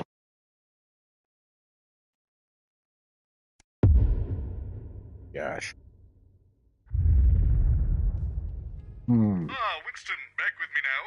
While I was waiting for you to get back to me in the loop, I enacted the solution to our little time-getting-stuck conundrum. There is absolutely no way that button will be pressed again, so the loop won't repeat, and the ghastly problem has been nipped in the bud before anything too ridiculous happens. I don't want to brag here, Alex, but the solution I found is as elegant as it is simple. A lesser mind would probably have struggled even to conceive of such a notion, but to me, Bob Bozeman, it was as obvious as wearing a tie on a Sunday afternoon. I have, and this is the brilliant part, unplugged the machine. Now, watch and learn. I've told you 1,000 times, Chester. It's the number of blind dates I've been on when no one's turned up, followed by the worrying number of lumps under my left arm, the date my childhood sweetheart married my best friend, the age my cat was when I ran him Interesting over, that the covers number of up that conversations side I've of the had with screen. my father, and the exact time my mother walked out. Honestly, I don't see why that's so hard for you to remember. If you could just sit here, please, Dr. Magnus. The host will be with you shortly. It's all going to plan. Sorry, Dr. Magnus. Leave that alone, please, Colin. There's something wrong here. No, it's fine, Colin. You can feel it. Is this like the day that you could feel that the mayor of Fiddleshire was some sort of bird person? No, this is different. Something's fizzy. Ah. Here we go. No! My plan! It was foolproof! There we go. Goodness me. Colin, no! Okay, at least they hit it early. Well, I think it's fairly obvious that did not go to plan, but no point dwelling on who's at fault for what. Let's focus on the task at hand. We'll look at the problem together this time, Alex, and I'm sure we'll come up with the solve. So, I've given you this newfangled pad of mine. It was a gift from the Happiness Collective. Hopefully you noticed it last loop. Apparently, when I write up here, you'll be able to see it down there, which is brilliant. But as far as the science behind it goes, it may as well be magic as far as I'm concerned. Anyway, I'll write down some ideas for plans, and if you just select them on your pad, I'll make sure we implement them for the next loop. Give it a go now.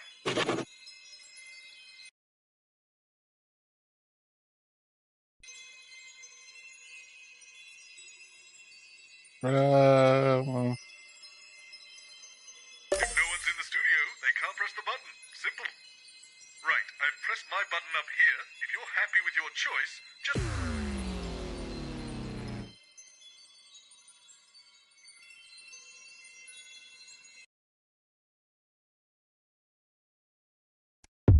Let's do the time loop again.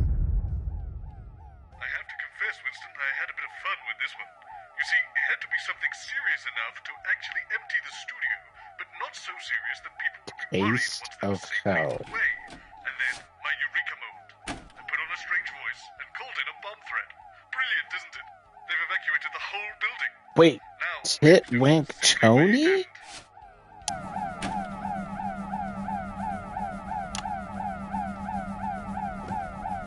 Oh, the janitor's gonna press it. Like, oh, look, this needs to be clean. Freaking.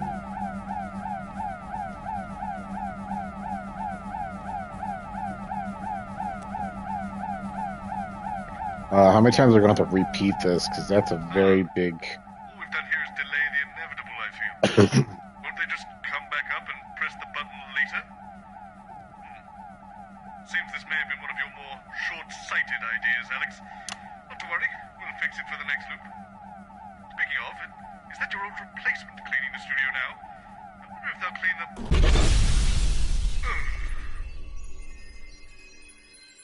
Damn it. I'm going to fire that cleaner. I guess we'll just have to cancel the show then. They can't press the button if they aren't doing the experiment, and I've got the perfect replacement show. Isn't it gonna, like. Just. I guess it's not. Delay. It's cancel. Hey, we're not gonna do this segment. I think that's what they're getting at. Come on. Load faster. I'm the fickle beast or something. Let's do time loop again. Alright, let's see what. I still got Taste of Hell. Cup have being on Channel 1. And of course, the answer is they were available and it gets us out of this damn What the heck is Titwig Tony? No, they take it very seriously. Oh, of course they do. Apparently, they hate each other. Oh, of course they do. Ancient enmities of bad blood. They sound like an awful rock album. Sorry, I'm late. Furball. Apparently, they hate each other. They do. They absolutely do hate each other. Oh, well, this should be fun. Well, while I Hey, am look, glad this that thing serious is science has defected to Hammerman's loss good. in Channel 3, I think Jason should be congratulated on possibly finding something that's even worse. You're not a cat person. I'm not a pet person. I always assumed you'd keep fish. Domestic parasites. 10 seconds. What, fish? No, all the hairy little terrorists. That's what the crew call you. Going in 5, 4, 3. Good evening, viewers of Channel 1, and welcome to this National Nightly News special event. Tonight, for one night only, we're bringing you everything you need to know about this year's Cat Football Cup final. We'll have interviews with the coaches, managers, and even the star players. I'm quite sure how it's going to work, but I guess we'll find out. Our roving team of reporters have been tucked away up and down the country to bring you live reactions and pre-match fever. And, of course, at 9 we'll have all the action of the match itself, live, right here on Channel 1. So don't go changing that channel. It's going to be perfect here on Channel 1. Okay, this is worth it.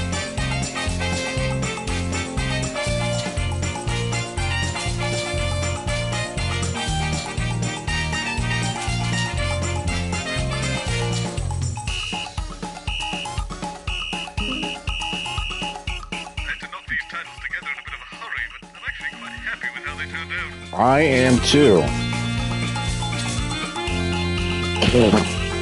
Super.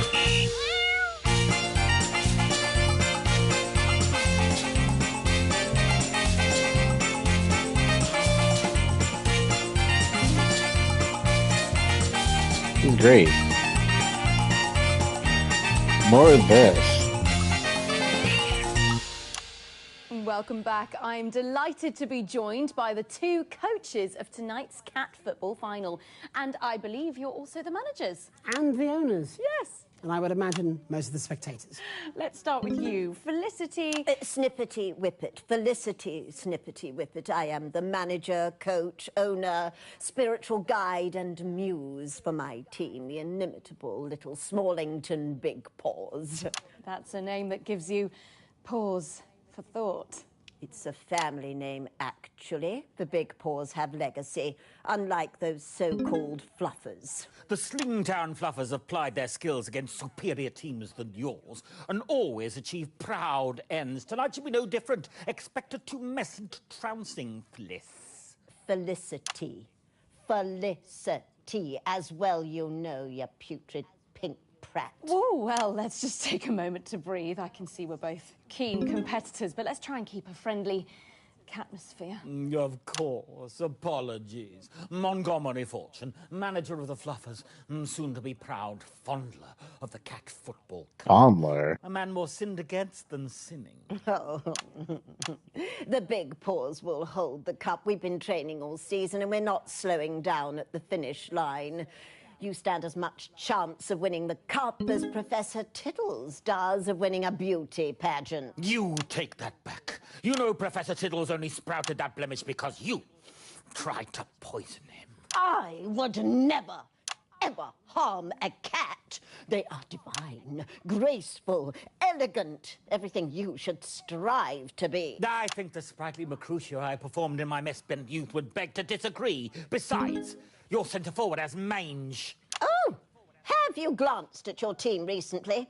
They're more verbal than fancy footwork, and their teamwork is so chaotic it's like playing against dogs. You take that back. Never. In fact, I'll go further. Your team is lazy, disorganized, and matted. You'd have done better to get them all spayed. Well, we seem to be a whisker away from a fist fight here. Will you stop with the cat puns? I concur. If we could all just calm down, please. Can't stop meow. I've got too many of these. So, both of you, I have a question. Cats. They're pointless, really, aren't they? They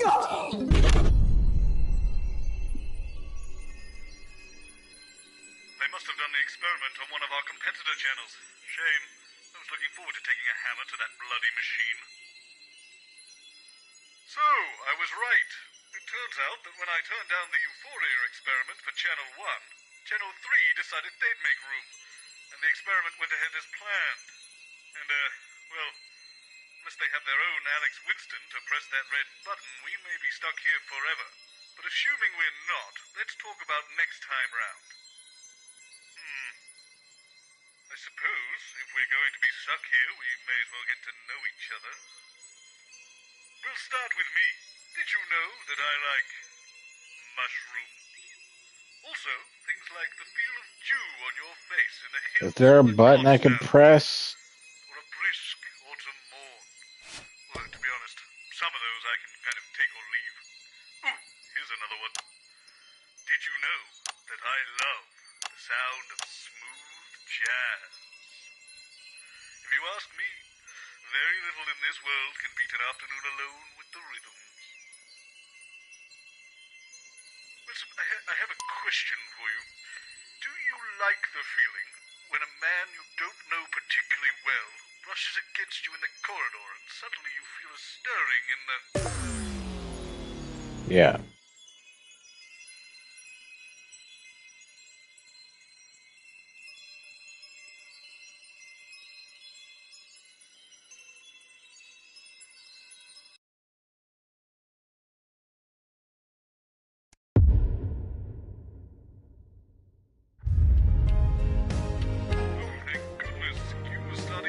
Strange there, Alex. Let's just move on. I said the better. Disclosure here, Winston. I may have gone a little overboard on this one. I've told you 1,000 times, Chester. It's the number of blind dates I've been on when no one's turned up, followed by the worrying number of lumps under my left arm, the date my... why is my machine covered up? If you could just sit here, please. Dr. Someone Magnus. has covered up my machine. You there? Who, me? Why have you covered up my device? Not me, mate. I do sound. I agree, though. It just feels wrong, doesn't it? There's nothing suspicious. Bozeman just wants to do a big reveal. Perhaps Chester would like to. Really? Can I? Oh, if you must. Try not to injure yourself. Yes, Dr. Magnus. Everything set? Just a small change. We're going to do a big reveal. Sorry, I'm late. Leaky gusset. Where do you want me? Over there with Chester. Chester Mims, 24. My favourite odours are cinnamon, pine leaves, and of course, Asian yoghurt. Okay. Preferably 7 months old, if possible. You'll have to forgive Chester. Gives it a good nose. He takes personality advice from women's magazines. Oh, we had a makeup artist that did that. Really? She's dead now. So, who's opening? Just trim it down and throw it to Megan. I'm only joking. She's not dead. Probably just unemployed. Consider it trimmed. Possibly homeless, I suppose. 10 seconds. I mean, she could be dead. I wouldn't know. Going in You 5, scare me. 4, 3. Good evening. It's March the 13th, 1985, and you join us for a National Nightly News special event. Dr. Charles Magnus and his tritely named team have been building a machine which they claim will raise overall happiness levels throughout the country. Sounds ludicrous to me. Megan? Jeremy. Thanks, Jeremy. I am here with Chester Mims, Dr. Magnus's assistant. Right-hand man. Sorry? Right-hand man. He calls me his right-hand man. I do not! He does, sometimes. Well, Chester, without any further ado, let's unveil this Euphoria device. I'm excited, actually. Are you excited, Chester? Not really. I've seen the device before. Okay, let's go for it, everybody. In 3, 2, 1. Oh, for goodness sake, Chester. It's a little larger than I anticipated. Equal and opposite force. And upwards. Upwards. Yes, no. Yes. Never mind. That was no. Just... Oh, God, my eye! My device! What's happened? Oh. I don't know. I don't know what's happened. Well, it appears we'll be having a change of schedule here tonight on Channel 1. Perhaps there's another experiment we can get up and running. We could see if badgers can flip pancakes or work out exactly how much stupid there is. We're cancelling the experiment? Of course not, Chester. I don't see how we can proceed. It's fine. We have another device back at the laboratory in Chindlebury. And I'm sure Gerald is watching this now, and if he does, he was expecting there might be some teething problems. He can just fire up that one and off we go. Gerald, if you're watching, we will fire it up now, please. Thank you. Well, that is handy. Well, that's annoying.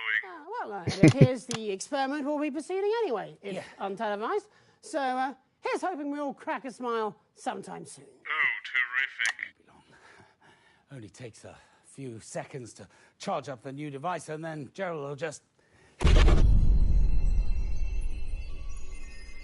right. Okay, this is starting to get irritating. I have tickets for Smiling Toots Johnson, for God's sake. I'll be damned if I'm going to miss it. So what Technically, you won't. We can't cancel the show in any way, or they'll do it on another channel.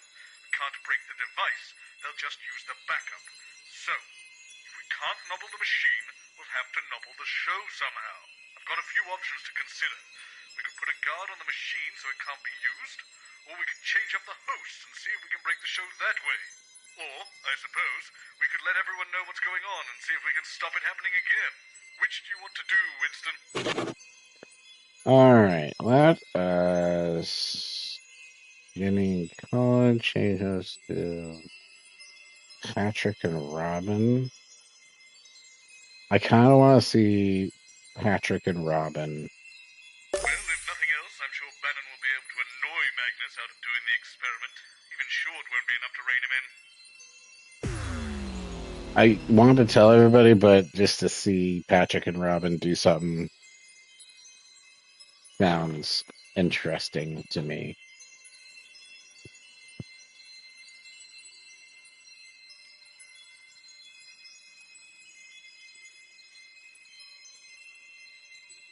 Curious if this looks cool in VR. I know there's a VR version of this game, but you can't get a free upgrade. There isn't like a cheap upgrade purchase path that I'm aware of. It's kind of like, you got to buy the game again. Like, huh? Oh. All right. They even got rid of Jenny. Stop her meddling.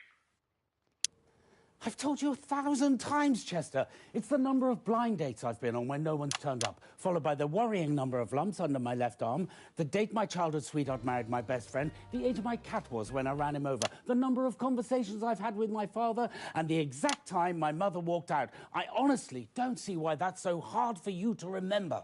Hi, sorry, yes. Hi, Dr. Magnus and Chester. If you could both just take a seat here for me, please. Mr. Bannon will be with you shortly. And this is Miss Short, just over here. Hi, Robin Short. Pleasure to meet you. You. Patrick Bannon. Oh, of course. I don't care what she said. She's clearly out of her depth. You get to press the big red button later. Now, off you trot. Oh, I don't think we should touch that, Colin. Leave that alone, please, Colin. Who are you? I'm Mr. Bannon's sort of... Bannon? This is a horrible idea. I need some more lips. What's a horrible idea? Who is that weird little man? I want him fired right now. We're only here for one night, Patrick. I don't think we can go around firing people. I'm mostly making this up as I go along. Oh, how reassuring. That's Dr. Magnus and... where's Chester? Oh, my goodness. I'm so sorry about her. She's new. For some reason, they keep leaving. The station lumps me with these arseholes. I think they see me as some sort of mentor to them, whereas actually I'm more of a guru. Patrick Bannon, nice to meet you. Any relation to Graham Bannon? Oh, it's a bit complicated. He's his son. I'm his son, yep. Don't worry, you're in perfectly capable hands with Patrick and I. True professionals. Looking forward to the big button press? Yes, it will be the culmination of many months of hard work and long nights. Crikey, when did you actually start? Well, we were tinkering for years, but we didn't really get going until Advance came through with the funding. There we go, all here. Lovely. OK, we're going live in 10. You know, often wonder what it'd be like to be sitting here in the big chair. Big chairs. Be the man in front of the camera. Or woman. Jeremy Donaldson 2.0. Going... You're welcome to that one. In 5... No, sorry, 3. I've got absolutely no, we're live. I'm not planning on this. This opportunity right up the curtains. No, siree. Patrick, we're live! Good evening, I'm Patrick Bannon. And I'm Robin Short. It's the 13th of March 1985, and this is a Channel 1 special event hosted by your national nightly news reporting team. Yes. Jeremy Donaldson and Megan Wolf are off doing something. I don't know what. No one told us. So I'll be hosting this once-in-a-lifetime event. Yes, we will, Patrick. Gently nestling in the sleepy hills of Chintlebury is a solitary laboratory where Dr. Charles Magnus and his wonderfully named Happiness Collective have been working on a secret project. Yes, indeed. I do like a good nestle, don't you, Rob? What? I like a good... Don't worry about it. The team are claiming that this Euphoria device will raise overall happiness levels throughout the country. Tonight, I'll be putting that claim to the test, live on Channel 1. As will I. We have reporters positioned up and down the country and a smorgasbord of fabulous expert guests right here in the studio to check those all-important results. But don't even think about changing that channel. You stay right here with me. Us. Live on Channel 1 for The Night of Smiles. Oh, Patrick Bannon's silly.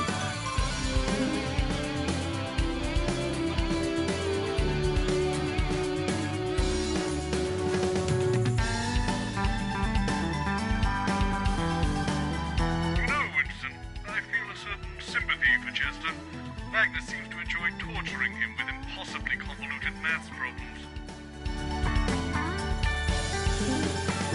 The math problem is the answer. But I don't know the numbers.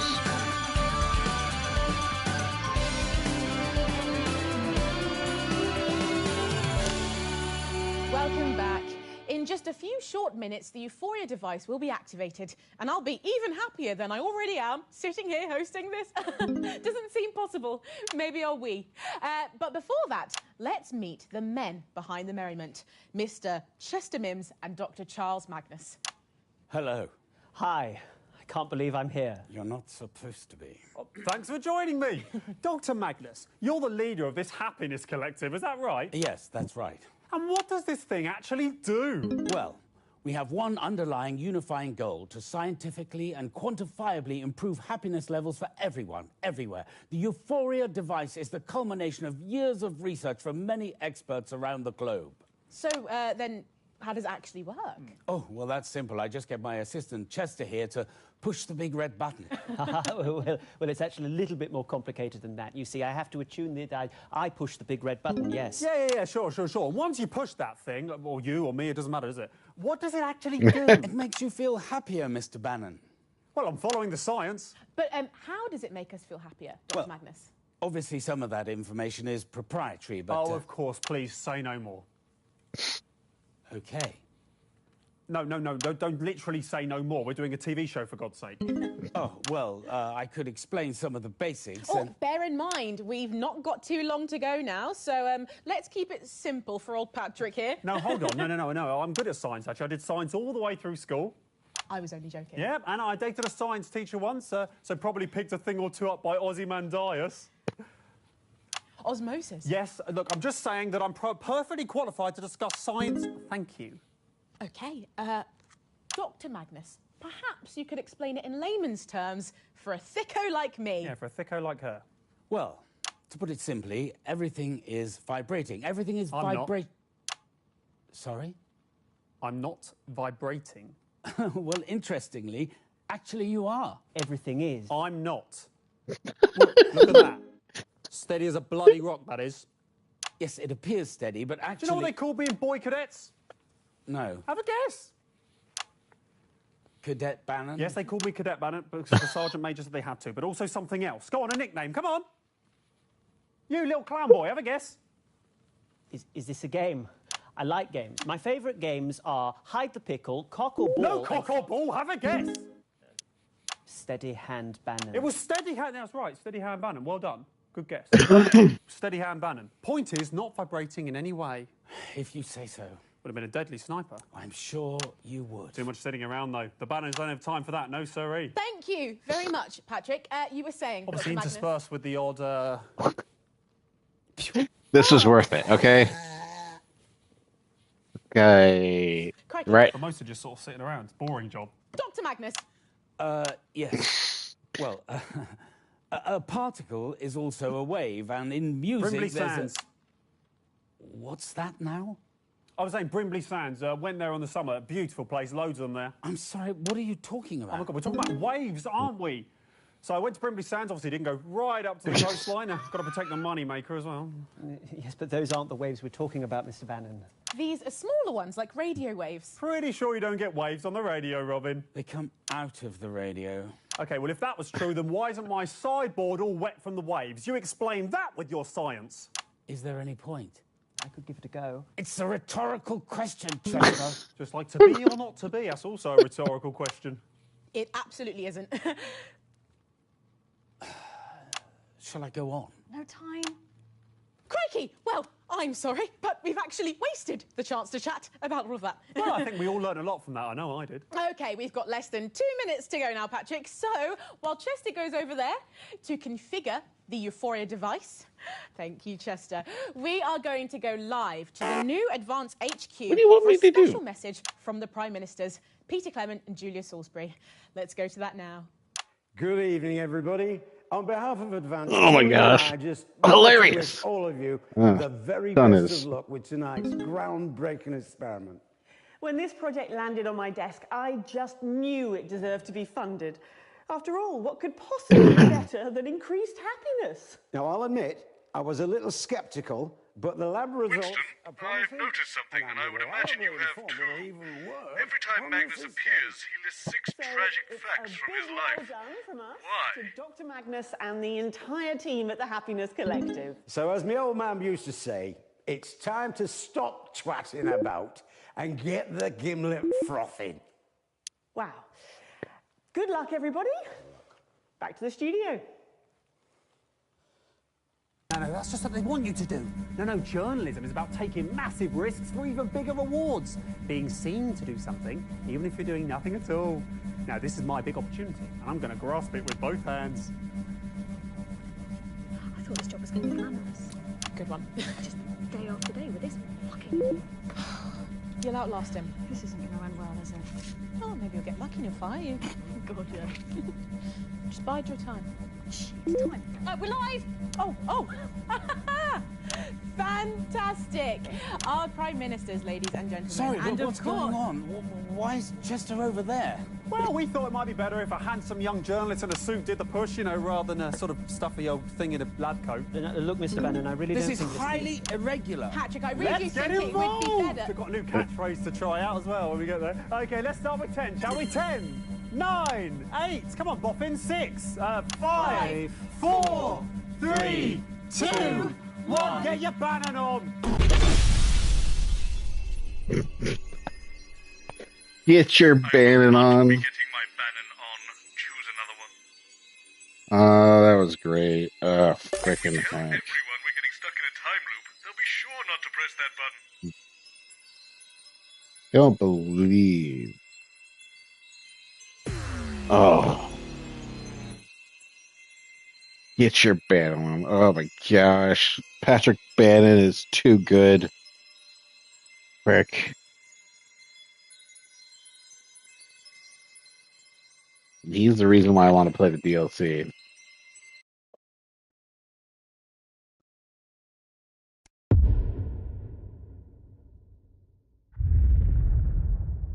Alright. I've installed a tannoy in the studio. Leave this to me. I'm a master of explanation and negotiation. I've told you 1,000 times, Chester. It's the number of blind dates I've been on when no one turned up, followed by the worrying number of lumps under my left arm, the date my childhood sweetheart married my best friend, the age my cat was when I ran him over, the number of conversations I've had with my father, and the exact time my Is their mother hair walked down? out. Honestly, I don't see why that's so hard for you to remember. If you could just sit here, please, Dr. Magnus. The host will be with you shortly. Yes. Not you. Sorry, Dr. Magnus. Leave that alone, please, Colin. This reminds me of the time I accidentally ate a load of acid instead of my banana sandwich. We've all been there, Colin. Jeremy, this is Dr. Magnus. He is the scientist. Attention, National Nightly News team. Please gather everybody by the sofas. Sorry, I'm late. Unstable cat. Was that Bozeman? This is Bozeman. Is this a drill? This is not a drill. Right, okay, Chester, if you could please join us on the sofas. And the crew, please. I'm on my way down. I've never seen Bozeman. I don't think I've seen him. So, I have no idea. Is it someone's birthday? Anyone?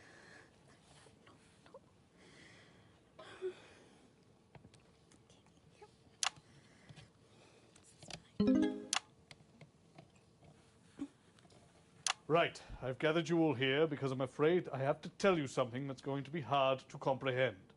For all of you, this is a normal day. But for Alex, Winston and I, it is repeating over and over again. We are trapped in some sort of time loop. And it always begins when someone presses the button on that infernal machine over there. The Euphoria device? Impossible. Temporal attunement ironed out all the problems with the time circuitry months ago. I'm sorry, are you quite all right, Robert? Yes, I'm fine, Jeremy. Look, I know this is hard to accept, but if you'll just Not listen... for me. What's that, Colin? Not my first time. Been caught in a couple of these. You're experienced with time loops, Colin. Oh yeah, Spong's always getting caught up in stuff like this. Time loops, multiverses. Standard Wednesday. I'm pretty much immune to this stuff now. I'm sorry, are we choosing to believe this? Of course not. There's no such thing as a time loop. It's impossible. It throws up too many paradoxes. Exactly. Too many paradoxes. It's an impossibility. Well, it may be an impossibility, but Winston and I are trapped in one right now. Well, it can't be our machine. We haven't even started it up yet. Yes, and that's exactly how it's going to stay. What, you're cancelling the show? We're already live, I believe. Yes, a few minutes now. I'm sorry, the viewing public are currently watching you have a massive nervous breakdown. That can't be good. Can we get security up here, please? Yes, and a doctor. Is everything okay at home, Mr. Bozeman? Yes, everything is okay at home. I'm telling you, that machine is going to break reality itself. That's also impossible. The Department of Metaversal Stability fixed that issue months ago. This machine is totally safe. I will prove it to you. Oh, no, you don't. Oh, Mr. Bozeman, stop. Is everything all right here, Mr. Bozeman? Help me restrain this man. I think he's having an episode. Standard time loop stuff, this never works. Why don't you believe me? Could you let the guest go, please? No, you don't understand. Why don't you let him go, Robert, and we can go have a little chat about it? We don't need a little chat. Oh, for God's sake. I don't know what sort of operation you clowns think you're running here, but if you think you can stand in the way of science, you've got another thing coming. Well, I tried. Okay, carry on then. I'm going back to my office. If you could just come with us for a moment, sir. Of course. Okay, everyone, back to your places, please.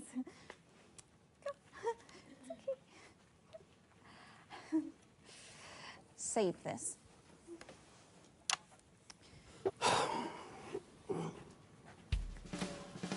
Well, firstly, an apology to our viewers at home who had to witness, well, what just happened. Our boss has been having a breakdown on national television. Personally, I can't think of anything more mortifying, but I can assure you he will receive the best possible care. After him! He's heading for the stairs! Meanwhile, everyone here feels a bit upset, so now would be a perfect time to test a device which makes the unlikely claim of being able to cheer everybody up. Dr. Magnus? Yes. Actually, the machine uses resonance to raise the... No one cares, Chester. They're all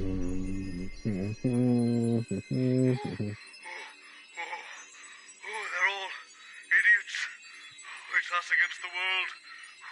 Just give me a moment.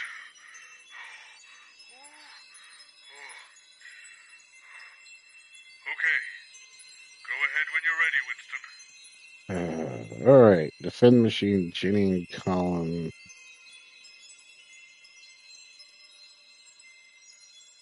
Defend the machine? Is people pressing the button. So, we hire someone to stop that from happening. Patrick Bannon would be great at defending the machine. Or we can get Tint Bank Tony. Who's that? Seriously, like.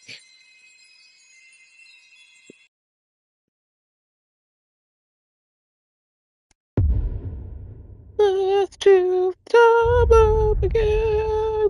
Alright, what do we got? A lovely chap. Didn't have a lot of experience, but he seems enthusiastic, and that's the most important thing. I've told you 1,000 times, Chester. It's the number of blind dates I've been on when no one's turned up, followed by the worrying number of lumps under my left arm and... Excuse me, who's that? If you could sit here, please, Dr. Magnus. The host will be with you shortly. Not you. Let's do Leave that alone. What's the Colin. rest of the buttons here Well, for? stay away from the device, sir. All right, mate. Keep your hair on. You're only a blip anyway. What? Jenny, why is there an armed man in my studio? Who are you? Oh, hi, I'm Andy. Drop Dead Security. Unfortunate name. Yeah, I was thinking of changing it. Jenny, who is this? I've had all these cards printed. Bozeman hired him. What, to protect the device? He seems really invested in it, insisted on briefing him personally. Damn skippy I did. Yeah?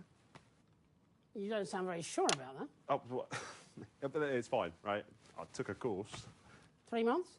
2 days. Brilliant. 10 seconds, everybody. You okay? I hate guns. Oh, I think they're quite fun. 5, 4, 3. Good evening. I'm Jeremy Dawes. Where did... And I'm Megan Wolf. What's It's the her- what's the 13th of thing March go? 1985, and this is a Channel 1 special event hosted by your national nightly news team. In a laboratory nestled in the sleepy hills of Chintlebury, Dr. Charles Magnus and his optimistically named Happiness Collective have been working on a secret... Sorry. have been working on a secret project. They claim their Euphoria device will raise overall happiness levels throughout the country. Tonight, live on Channel 1, we'll be putting that claim to the test. We'll be in and out of the schedule. God, sorry again. Yeah. In and out of the schedule. No. Oh, sorry, I think it's my allergies. I think it's my allergies. Are really playing up today. We're on and off all night. Your go. We'll have guests from the world of science, politics and entertainment, and of course, those all-important results. So don't change that channel. Stick with Channel 1 only. No, it's getting worse. I think it might be your perfume. I think it's her perfume. Right, I noticed you managed to hold it together through Megan's line. What? Oh, sorry, mate. I think my ears are swelling. Well, good luck with that. It's the Night of Smiles. Night Smiles. Roll the titles. 45.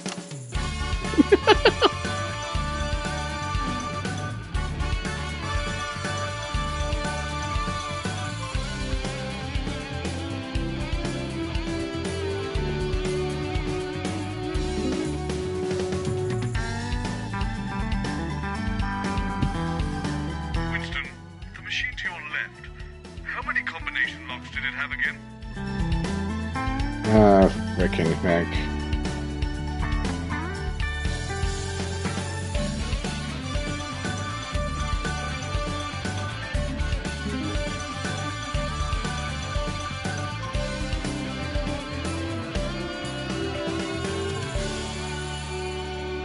Welcome to the Night of Smiles. In just a few minutes, the impressive machine behind me will be activated in the first ever mass test of its type. So let's meet the man behind the merriment, Dr. Charles Magnus. Dr. Magnus, thank you for joining us. I understand you're the leader of the Happiness Collective, is that right? Dr. Magnus? Excuse me, young man. Me? Yes. Did you say it was your job to stop the big red button being pressed? Yeah, pretty much sums it up, yeah. You do realise I built that machine? Oh, I don't know anything about the science of it. No, don't come too close, though. I have spent my entire adult life trying to make everyone in the world, including myself, happier. That's a noble aim, wouldn't you say? Yeah, it's lovely, that. Well done. Thanks. Well, the thing is, to bring my work, my life's work, to completion, I need to press that button. Do you understand me, Andy? Yeah, but the thing is, I can't have you doing that, see, so... This is ridiculous. Just realising that now, are we? I'm sorry. Is it? Yeah. Oh, we're going out live right now, and the whole point of this segment is that it culminates in that big button being pushed. What are you doing, Jenny? I don't know what our boss has told you, but you must have misunderstood because he would never sabotage this show. Just follow your orders, Andy. When did I love this thing. I'm gonna have these put in everywhere. Right, stay back. Stay back. I'm drawing my gun, right? Stop. Andy! You bugger! Fine, talk!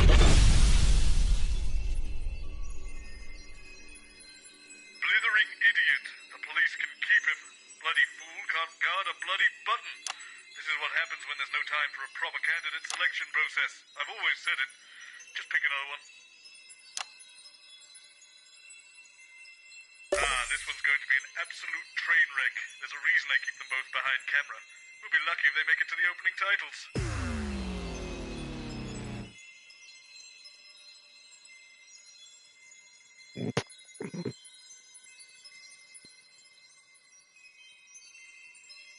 Number of blind dates have been stood up, so I guess 10.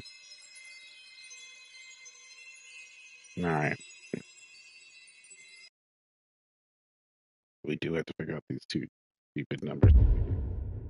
Let's do the top up again. Right. These two have absolutely no training. This is going to be a disaster. I've told them it's a job swap. They're all so freaked out. It's been a lovely day. Bloody brilliant. This is a stupid idea.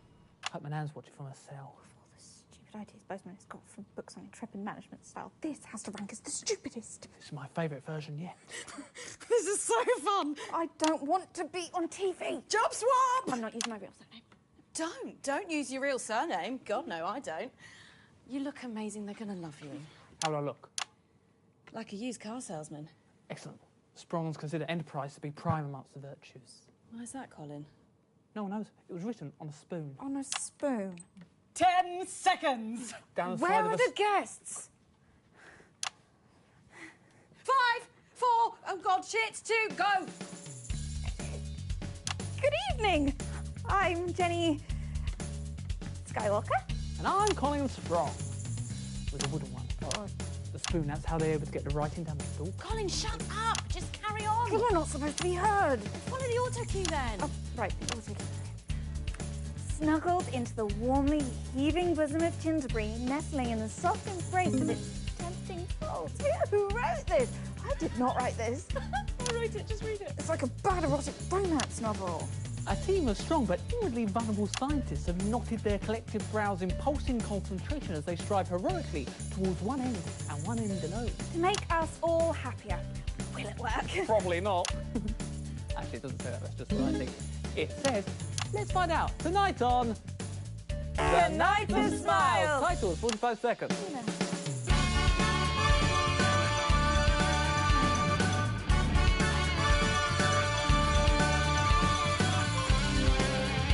No, Jeremy.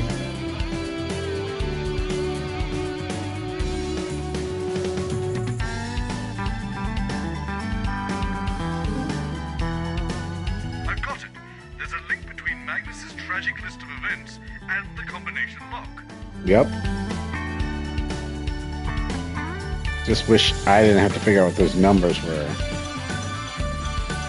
So basically we need to have a segment where they ask different questions.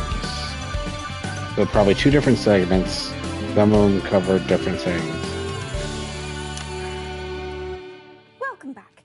In just a few minutes, the machine thrusting firmly upwards behind me. It's not behind me, actually. It's over there. Thank Will you. be expertly turned on in the first ever mass experiment of its type. But first, let's meet the man behind the What do you want me to do? With the joy. Dr. The bloke with the jokes. I've got loads of these. Actually, The friend... don't tell jokes. I'm really awful at them. Dr. Charles Magnus, thank you for being here, and I'm sorry about, well, pretty much everything, but especially Colin. Rude. Dr. Magnus, why devote your life to something as ephemeral as happiness? Well, I suppose I'd seen happy people from time to time, and I thought it looked nice. But shouldn't happiness come as a result of our personal experiences?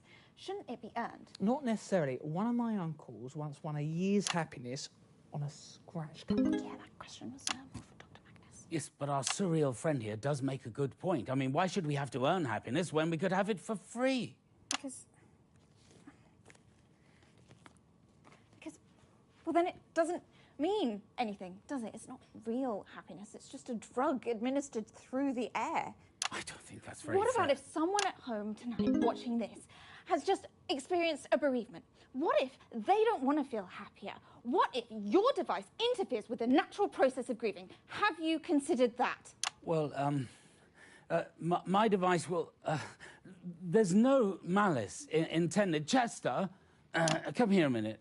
Let's welcome Chester to the show. Chester Mims, 24. I enjoy science, orienteering, and the cheeses of the West Country. Chester, have we made the calculations for the recently bereaved? Yes, I'm sure we have. 1 second, I'll just... Dr. Magnus, have your team done an adequate risk assessment for this experiment? Yes, we have. I think we have. Yes. Oh, that's cool. Look, he's starting to crack. Effect on the unborn child, effect on boxers and other aggression-based activities. Yes. Effect on the bereaved and potential corrected for by 18% with reality stabilization circuitry. Yes. Provided that no one messes around with the circuitry on the relay, I'm sure we'll be absolutely fine. Well, I believe we have a special Well, message. this one actually from the gives the Prime Minister to answer, wish you like luck. something that's Maybe they should wish us all luck. You know, you weren't the only channel that wanted to run this experiment live. Oh, no, we're really glad you're here. Well, you seem very cynical. Sorry, I don't usually host these things. That's probably why. Yes, we were promised Jeremy Donaldson. That probably would have gone much better for you. You know, I've a good mind to call the whole thing off. No, let's not do that. I'll never work in TV again. Let's just listen to the Prime Ministers.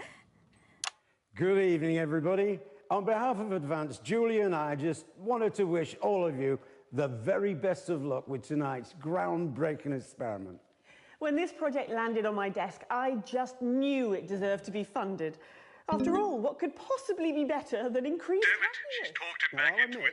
I was a little skeptical, but the lab results are promising, and I'm reliably informed it'll even work on this sea. So it's a big well done from us. If we could figure out the numbers from Magnus's list, we can unlock that glass panel on the relay machine to your left. It's time to stop twatting about and get the gimlet frothing. Wow. Good luck, everybody. Back to the studio. Welcome back. Let's press this button and see if the universe breaks. The odds of the universe actually breaking are infinitesimally small. Well, you two better get your story straight. This has been fun. Wouldn't want to do it every time now.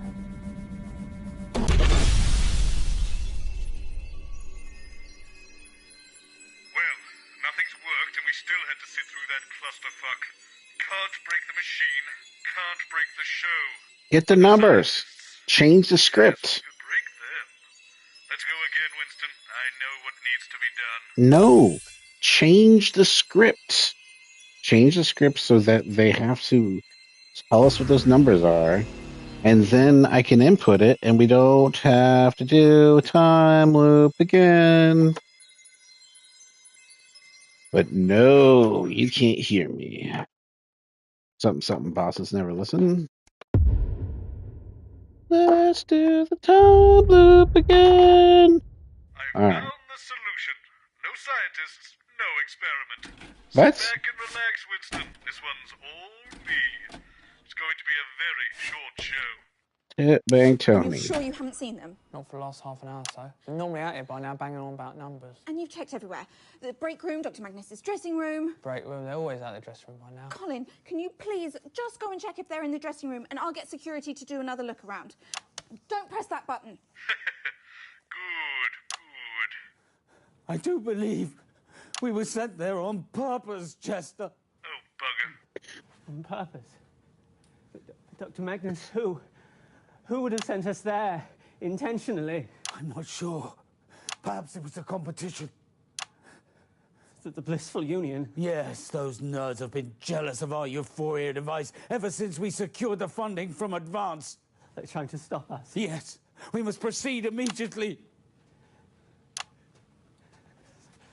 Dr. Magnus, if we hadn't have got out of there, I'm not sure. If you hadn't got us out, Chester, I mean, that thing. If you hadn't broken the door down and got us out with that unexpectedly impressive show of strength, well, you did well today, Mr. Mims. You did well. Dr. Magnus, that's the kindest thing you've ever said to me. I know I've been a bit harsh on you in the past, Chester, but Oh my I gosh. promise that this changes from now until the end of time. Thank you, sir. That means so much. There you are, Dr. Magnus. We were worried something had happened to you. Glad you both look fine. Actually, you look like you've seen a ghost. Are you all right? We have undergone a deeply distressing and scientifically implausible trauma at the hands of our enemies. We are absolutely and definitively not all right. Fortunately, a remedy is at hand. Dr. Magnus, we're not even... The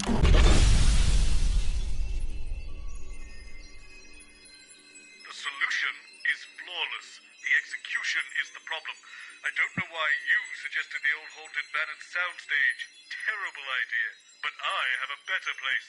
Don't worry, Alex. I'll clean up your mess. Just ask them the question so I can put in the code and fix everything. There's some fun parts here, but otherwise this is annoying when the answer is super obvious. Okay, there is no way those scientists scientists are showing up on this show. I think we're good. And you're sure you haven't seen them? It's so infuriating you don't remember our conversations, you know. And you've checked everywhere, the break room, Dr. Magnus's dressing room. Yes, and I've sealed off the old band soundstage. Wait, why would you do that? Colin, can you please just go and check if they're in the dressing room and I'll get security to do another look around. Yes, look all you want. You won't find them this time. Why can't he press the button? Isn't that the whole point, isn't it? Wait, where is everybody? Where indeed? To Professor What's-His-Face and his collection of smiling idiots. Jenny? Yes, Dr. Charles Magnus and his assistant. Sorry, I'm late filing my teeth. Where are the guests? They seem to have mysteriously disappeared. I'll have them back here by the time you come back from the titles, don't worry. It's considered poor form to lose the guests, Jenny. Well, next time, I'll read the news and you can chase the wandering scientists. How about that? 10 seconds. Probably do a good job. Oh, you can make Colin my co-anchor. Going in 5, 4, 3. Good evening. I'm Jeremy Donaldson. And I'm Megan Wolfe. It's the 13th of March, 1985, and this is The Night of Smiles. That's awkward.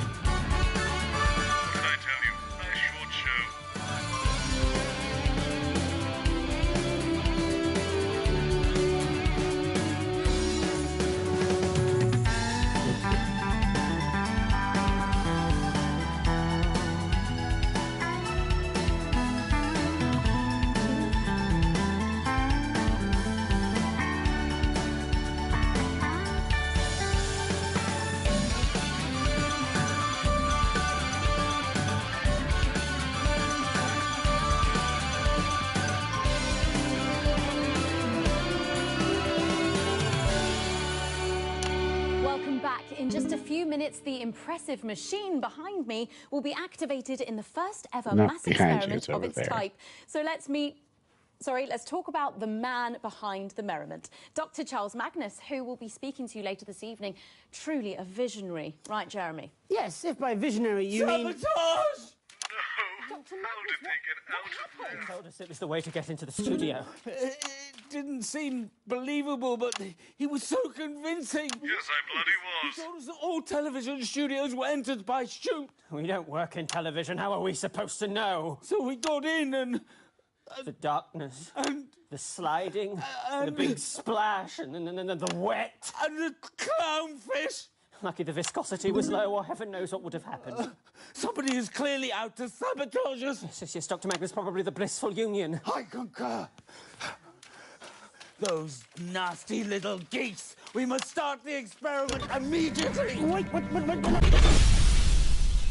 Dude, just change the script. Right, I've had enough. There's only one real solution that will fix this once and for all. Once more into the breach, dear Winston. Once more.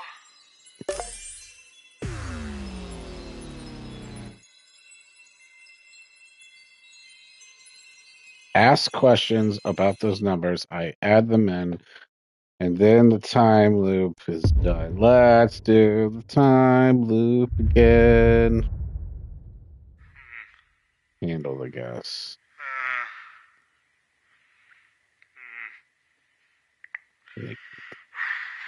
What the fuck? And you're sure you haven't seen them? Yes, they definitely won't be coming on now. And you've checked everywhere, the break room, Dr. You Magnus' killed dressing them? room. I actually had to kill them, Winston. All right. I didn't mean to. I thought knocking them unconscious would work, but then they fought back. Can't be there. We've been through this. Colin, please. His dressing room is in a right I will state. get security to do another look around. Ooh. Don't press that button. Why can't he press the button? That's the whole But point. on the bright side, they won't press the button now, so we're out of the loop, which is or something from the grinning morons. we're out of the loop. Jenny, And I killed Dr. Magnus and his assistant. So sorry I'm late. Blood everywhere. Where are the guests? Both of them have mysteriously Oh, no. I can't go to jail. I wouldn't do well in the joint, Alex. Nope, that won't do it all. Next time, I read the news and you chase after the wandering scientist. How about that? 10 seconds. Scientists, you really think there should be some sort of quality check? Going in 5, 4. Mr. Bozeman? Sorry, Jenny, but I just can't live with this timeline. We're going again.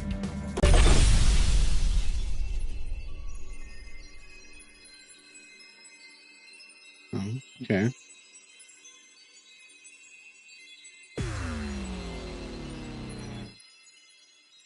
All right. Are we going to do the actual thing now? Because then I can prep some slow cooker barbecue beef. All right. You gonna let me do the numbers now? Let's do the time loop again. Turned up, followed by the worrying number of lumps under my left arm. Push The it to date freeze my time. childhood sweetheart married my best friend, the age my cat was when I ran him over, the number of conversations I've had with my father, and the exact time my mother walked out. Honestly, I don't see why it's so hard for you to remember. If you could just sit here, please, Dr. Magnus. The host will be with you shortly. Not you. Sorry, Dr. Magnus. Leave that alone, please, Colin. I don't like it. Gives me the heebie-jeebies. What does? Science? I don't like it. You need to freeze time, Winston. I can't do it for you. Why? Why am I freezing time? So, only Magnus can stop the experiment, which he doesn't want to do. Which means we'll just have to fix his machine for him. It's got to be something to do with the relay, that contraption on your left. Fortunately, I found some instructions for it lying around in Magnus's definitely unlocked briefcase. Let's get a good look at it now. Apparently, altering the machine's core workings is all about the wires, but we can't get at them because of the glass panel, which appears to have an unnecessarily complex combination lock. The instructions say, there is no way to unlock the relay without your customized combination, so we suggest writing it down or not forgetting it. Well, that's a great help. Maybe we'll get lucky and it's already set correctly? There should be a small button next to the combination to allow you to check it. Give it a press now and let's see what happens.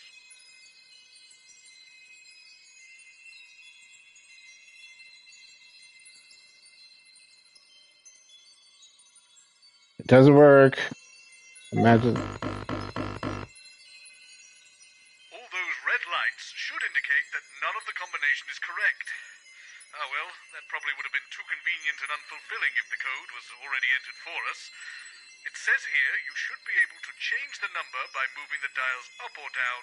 Then, as we did before, press the button to see if we've entered the code correctly. I hate when games are this stupid. Change the numbers now.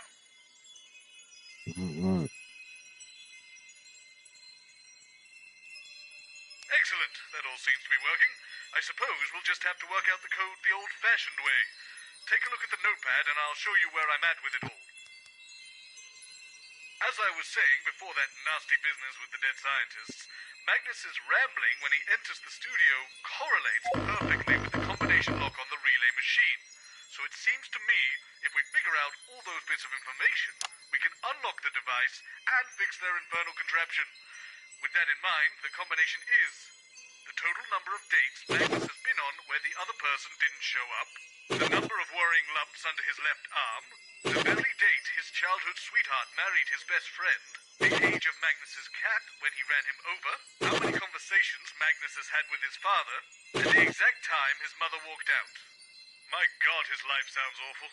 Still, the next step is getting Magnus to spill the beans on all that information. We've already seen that disrupting the show hasn't helped us with anything, but I thought adding a second guest to sow a little more chaos might get the good doctor talking. Take a look to your Patrick right. Bannon? I've put my Rolodex down there with you, with all the celebrities I can book for the show at short notice. Give it a spin now.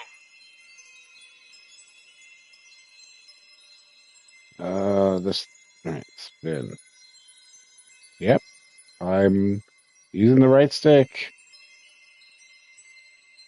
When you've chosen your guest, simply pull their card out of the Rolodex and I'll book them for the next loop. So each one's gonna have one. That man could sell anything. I still have my inflatable fireplace to this day. Right, now that we know who we're bringing on the show, let's turn back to the pad and I'll tell you how we'll solve this thing. When you hear any useful information, you can press the handy bell I put under the pad. I've got your broadcast feed coming directly to my office, so I'll be able to see and hear what's on your main screen whenever you ring the bell. Try it now, let's just check I can hear it. Perfect. You press it when you hear anything about the combination. When I hear it, if it's relevant, I'll write it out for us on the pad so we can keep track of it all. Once we have enough to figure out the code, we can fix this damn machine and get out of this mess. I can get us started because I happen to hear about the unfortunate passing of his father from a severe sawdust allergy, apparently, when he got home from the circus. So we'll put that down now. Right, so remember, we're looking for the information to solve the combination lock. Magnus will hopefully reveal different pieces of the information based on who you've chosen to bring on the show via the Rolodex. You'll ring the bell anytime. Oh my gosh. Stop it. I'll note it down. And you can start and stop the loops at any time by pressing the Can I? button on the relay machine. Can I? Let's get started. Frickin' yes, please.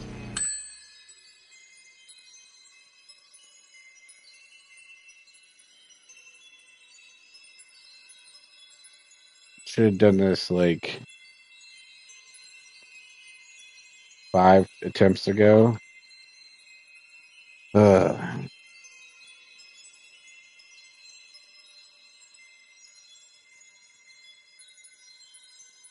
But we can do this. Minimum effort. Let's do the time loop again. Entrepreneur. What the? For a man that supposedly has a business empire to run, he was surprisingly available at short notice. He's very spontaneous, Alex, so hopefully he takes us in a helpful direction. I've told you 1,000 times, Chester. It's the number of blind dates I've been on when no one's turned up, followed by the worrying number of lumps under my left arm. I'm here, yes indeed. It's Crazy Neil here with the scientific deal of the year. Yeah! Ah, Mr. Neil, so glad you could join us. If you could please sit with Dr. Magnus on the sofa, the host will be with you shortly. I'll just leave this device here next to this other one, shall I? Sure, whatever works for you. Sorry, Mr. Mims, but it's going to be a bit of a squash to get you on the sofa. Oh, now. that's fine. We don't need him until the experiment starts. But this device... Leave that alone, please, Colin. What's this one do? God knows, it just showed up. Fascinating.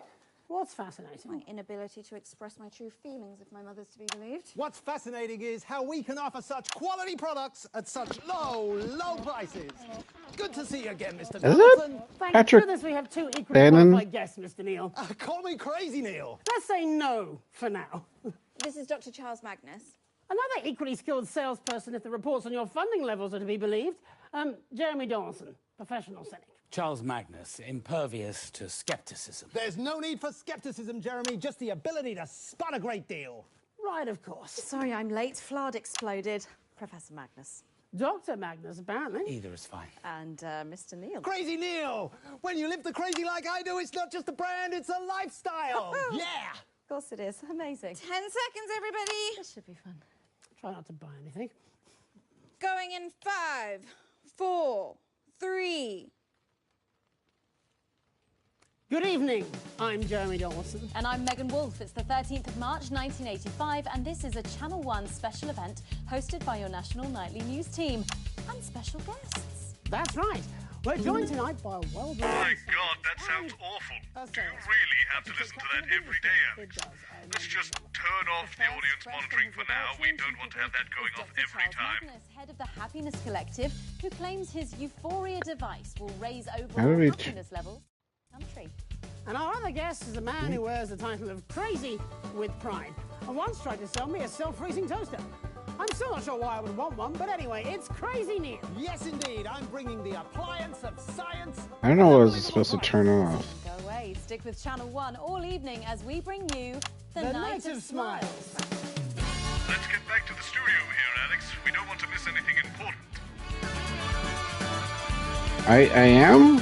Wait, what? I don't know what I missed.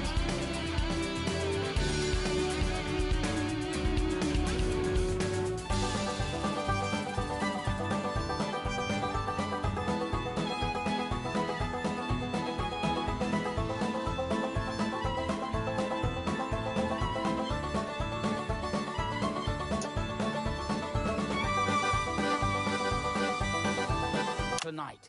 Countless hours given up, opportunities ignored, friends lost, lumps that probably should have been checked, and this senseless charlatan is attempting to plagiarize my entire life's work. You will have plenty of time to make your case, Dr. Magnus. Back in 10. It's just... I can't believe it. 5, 4. Did I, just a few minutes, one of the impressive machines behind me will be activated in the first ever mass experiment of its type.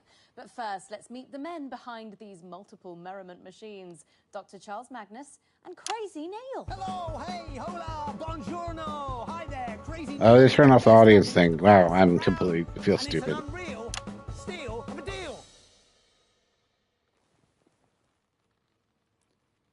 Hello.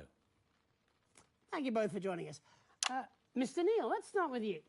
Crazy. When you live the crazy like I do, Mr. Donaldson, it's a lifestyle, not a brand. Of course. Mr. Neil, you've come here today with, what did you call it again? Crazy Neil's joyous jubilation contraption. You won't find better out there. No, sir. What exactly does it do? Well, you see, you press this button and your greatest dreams, your ultimate happiness, your true bliss, they all come true. Wow, that's quite the device there. And you say you made it last night? Yes, ma'am. I saw the show being advertised and I said I wasn't going to be outdone by no buffing in a lab coat. No offense, brainbox. So I got together with the current Mrs. Crazy Neil, ex-Mrs. Neil's 1 through 3, 5 and 6. Wow, that's quite the team. And they all happily work together with you? Well, other than number 4, we're all on speaking terms. Number 5 is the director of a national space program. So, do tell us, how does it actually work? Yes, I'd be very curious to know. I can't give that away, I'm afraid. Otherwise, we'll have knockoff Crazy Neils springing up everywhere. How very convenient. Agreed. So let's turn to you, Dr. Magnus. What's the name of your device? Okay, so it's my turn, is it? About time. I'll have another lump after this, no wonder. They're brought on by unnecessary stress. Don't think so. The Happiness Collective is a team of highly qualified professional scientists and engineers from a multitude of institutions and disciplines, and we have curated the Euphoria device, a real scientific breakthrough that will revolutionize contentment in this nation and eventually the wider world. Well, an equally ambitious claim there. How long did it take your exceptional team to get this all started? Years, obviously. In the world of actual science, proper processes need to be followed to ensure safety. Standards need to be adhered to at each iteration and... Absolutely, whereas you did yours last night. And this is why business is always giving science a wedgie. We give the people what they need when they need it. And that's a Crazy Neil guarantee. How does your device work, Doctor? Well, obviously some of that information is proprietary. See? Convenient. I'll try and explain the basics as simply as possible. As simple as getting a crazy deal? Everything is vibration. Everything is vibrating. A particle is also a wave. But you can wave goodbye to expensive flights with Crazy Neil's bathroom, surfer, ocean wave machine. When the beach comes to you, it may cause electrocution. A wave is, if you like, a note, and we all vibrate at different notes depending on our mood. Happier people vibrate at a higher frequency than sad people, for example. I know my wife is always happier when she's vibrating, if you know what I mean.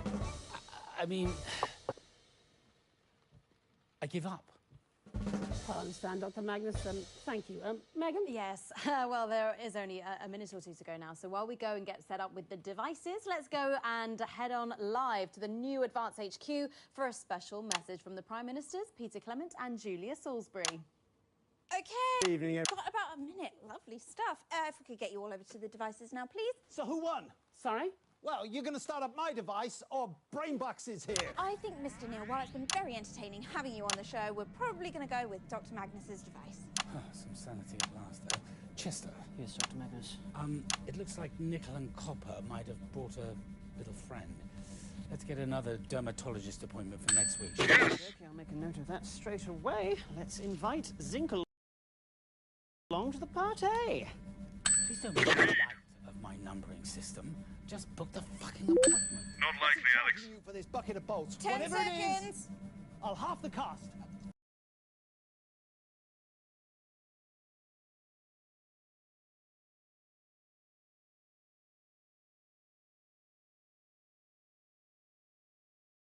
You fundamentally misunderstood this. 5 seconds, push the right button. 3, 2, Fantastic. The Prime Minister's there. Who are, of course, responsible in so many ways for what we're witnessing tonight. Atomic number of Papa is 29. So who's going to get their blood press? Well, I'm personally obviously sure that they'd both prove equal value to society. I tell but you I what, think we're probably... I'll give you your first press for free. No! Oh, well, that ain't right, huh?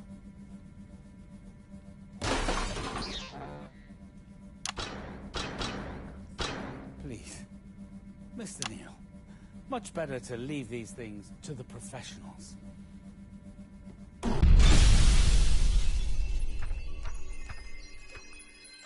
I think we got everything we need from that sequence. Capital. Alright.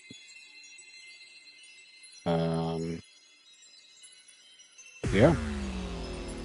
Let's do... Alright. Didn't let me test thing.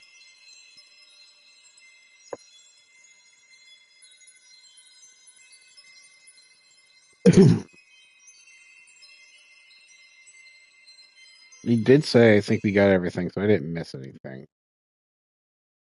I don't have to redo that crazy Neil.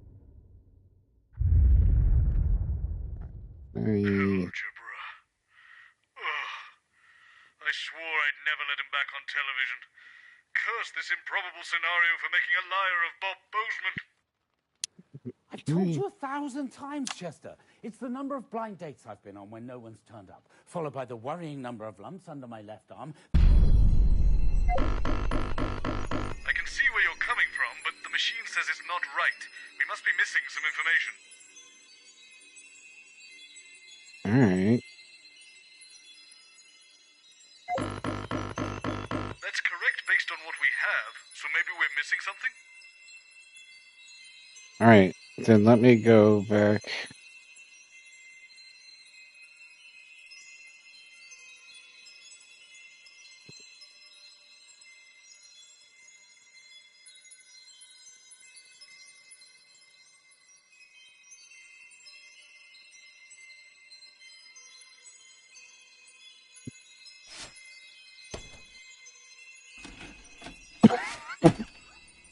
Alright. I can't unpress time. Frickin' combination lock is set to the atomic number of copper, which is 29. So, what the heck? Madder than 13-8 with 5 sharps, but at least he gets people talking. Alright, so because I hit the thing early, I'll have to reload it. I think they could have designed this a little better. But since it's PS4, does it load as quickly as a PS5, or isn't it efficient?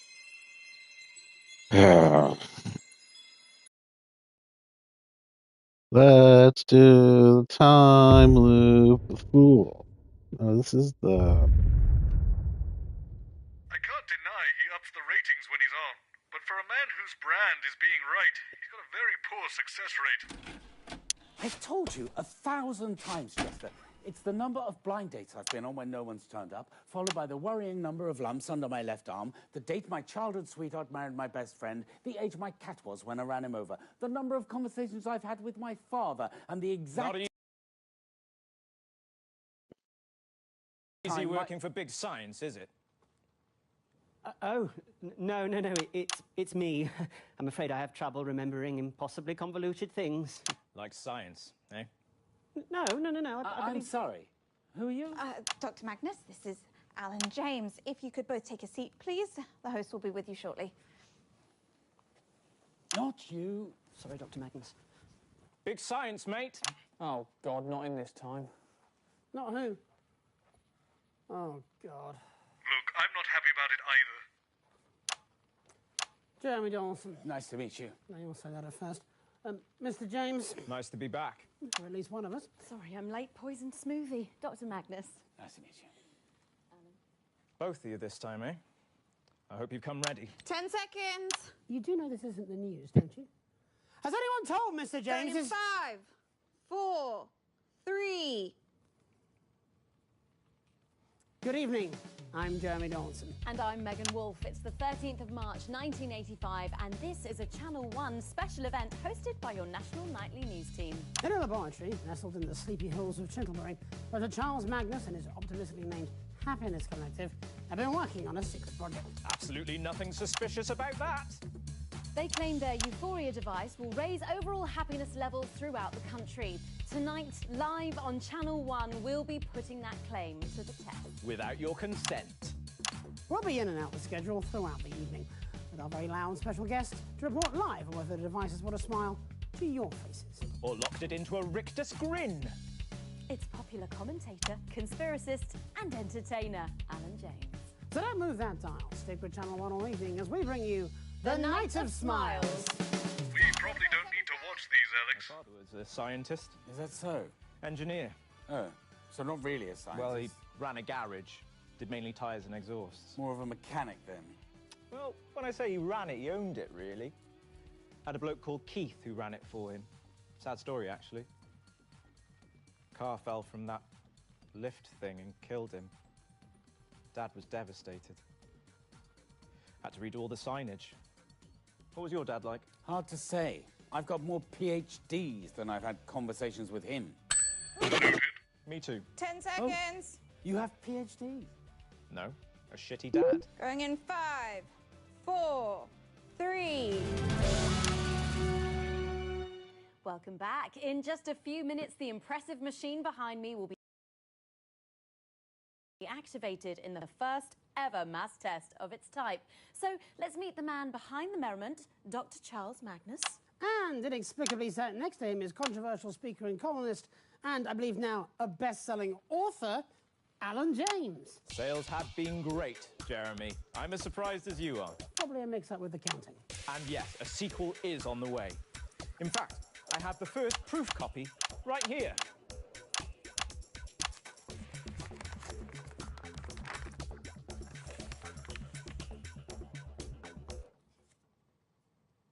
Okay, there seems to have been some sort of mix-up with the measurements. Yeah, that's hard to read, that. Well, let's turn to the man of the moment, shall we? Dr. Charles Magnus. Well, I wouldn't go that far. I'm lucky enough to work with an amazing team.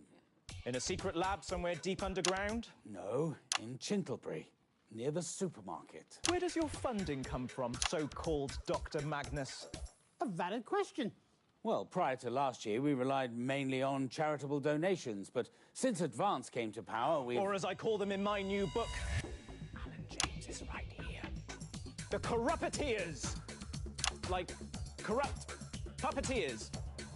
See? Well, pretty much disregarding all of that, the Assets and Wealth Science Program gave us the means to get to tonight in a fraction of the time it would have taken otherwise. And what did you have to do in return for all that lovely funding? I beg your pardon? I have been doing my own research, so-called Dr. Magnus, and this experiment is dangerous. All science involves risk. You're messing with the structure of reality.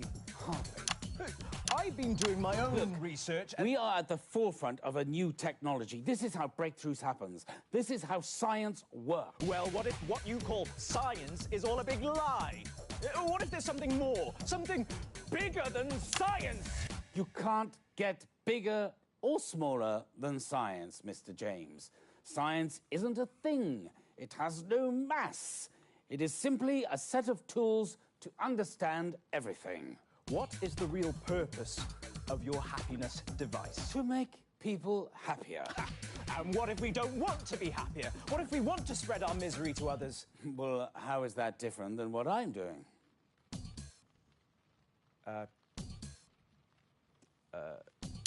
Mass tests. Don't help him. You're running mass tests of an experiment that could literally alter us all. We didn't sign up for this. It shouldn't be allowed to happen. It's way too reckless. Well, look, there's less than a minute now to go. So while we go and get set up with Chester and yourself, Doctor, over at the Euphoria device, we can go live now to the new Advance HQ for a special message from the Prime Ministers, Peter Clement and Julia Salisbury. Good evening, Masters. Yeah, we're off air, Alan. It's just noise. Oh, Okay, so that's about a minute back. If we could get you all over to the device now, please. I hope you didn't mind me calling you so-called Dr. Magnus back there. Well, I did rather. I do have 3 PhDs. Oh, hello. That sounds like a lot. Is it a lot?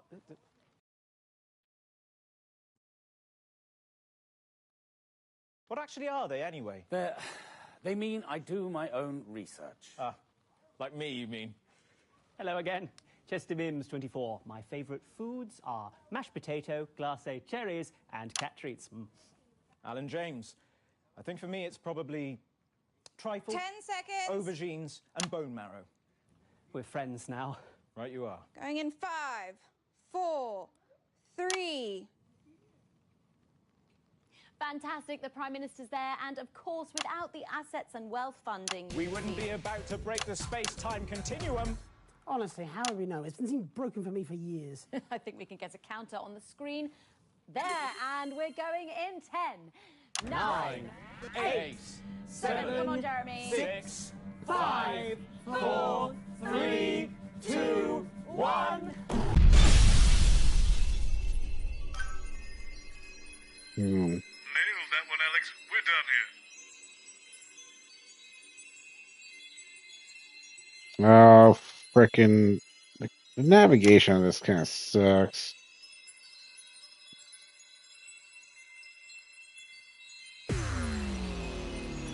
I have to, like, have it reloaded and hit the button immediately again. At least, like, just load it up pretty quickly. Didn't take you for a conspiracist, Alex. There's no other reason we should be back here. He's given us what we need already. Yeah, because I the told you 1,000 thing is times, just Jeff. hard to It's the control. number of blind dates I've been on when no one's turned up, followed by the worrying number of lumps under my... Well,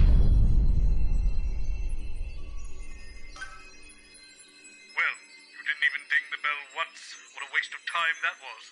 Well, because we have everything, you stupid head of stupidness.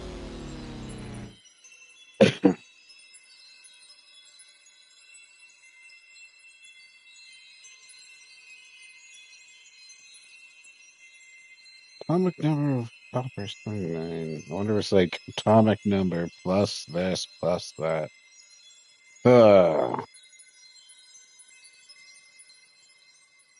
Let's do a time warp again. Let's do time loop again. All right. I've told you 1,000 times, Chester. It's the number of blind dates I've been on when no one's turned up, followed by the worrying number of lumps under my left arm, the date my childhood sweetheart married my best friend. Sounds the like age my life. Hello, Jeff Algebra. Doctor. You must be Charles. Bob Bozeman's told me all about you. If you could just sit here, please, gentlemen. The host will be with you shortly. Not you, Chester. Sorry, Dr. Magnus. Do you mind if I call you Charles? Actually, I prefer Excuse me, what are you doing? Leave that alone, please, Colin. Oh, Christ, he's seriously, they must be desperate. Who must? You must be desperate. You have no idea. Who's desperate? I believe my mother. Excuse me. Jeremy, this is Dr. Charles Magnus, and I believe you remember Jeff Algebra. The drama teacher? Sorry, I'm late. Nubbin removal. With the annoying teenagers? Actually, I'm a maths teacher. Wonderful. In that case, you're overqualified for this dumb show. Maths teacher. And of course, soon to be biographer. Hey, Charlie. 5, 4, 3. Good evening. I'm Jeremy Donaldson. And I'm Megan Wolfe. It's the 13th of March, 1985, and this is a Channel 1 special event hosted by your national nightly news team. In a laboratory nestled in the sleepy hills of Chintlebury, Dr. Charles Magnus and his optimistically named Happiness Collective Is that Chintler with an I or a Y? have been working on a secret project. They claim their Euphoria device will raise overall happiness levels throughout the country. Tonight, live on Channel 1, we'll be putting that claim to the test. We're delighted, it says here, to welcome the project lead, Dr. Charles Magnus, For some inexplicable reason, a maths teacher. And biographer. What are you talking about? We'll have reporters the length and breadth of the country, and of course those all-important results. So don't move Why don't we just have a Channel script as we to bring just you ask them these questions? Smiles. 40 seconds back.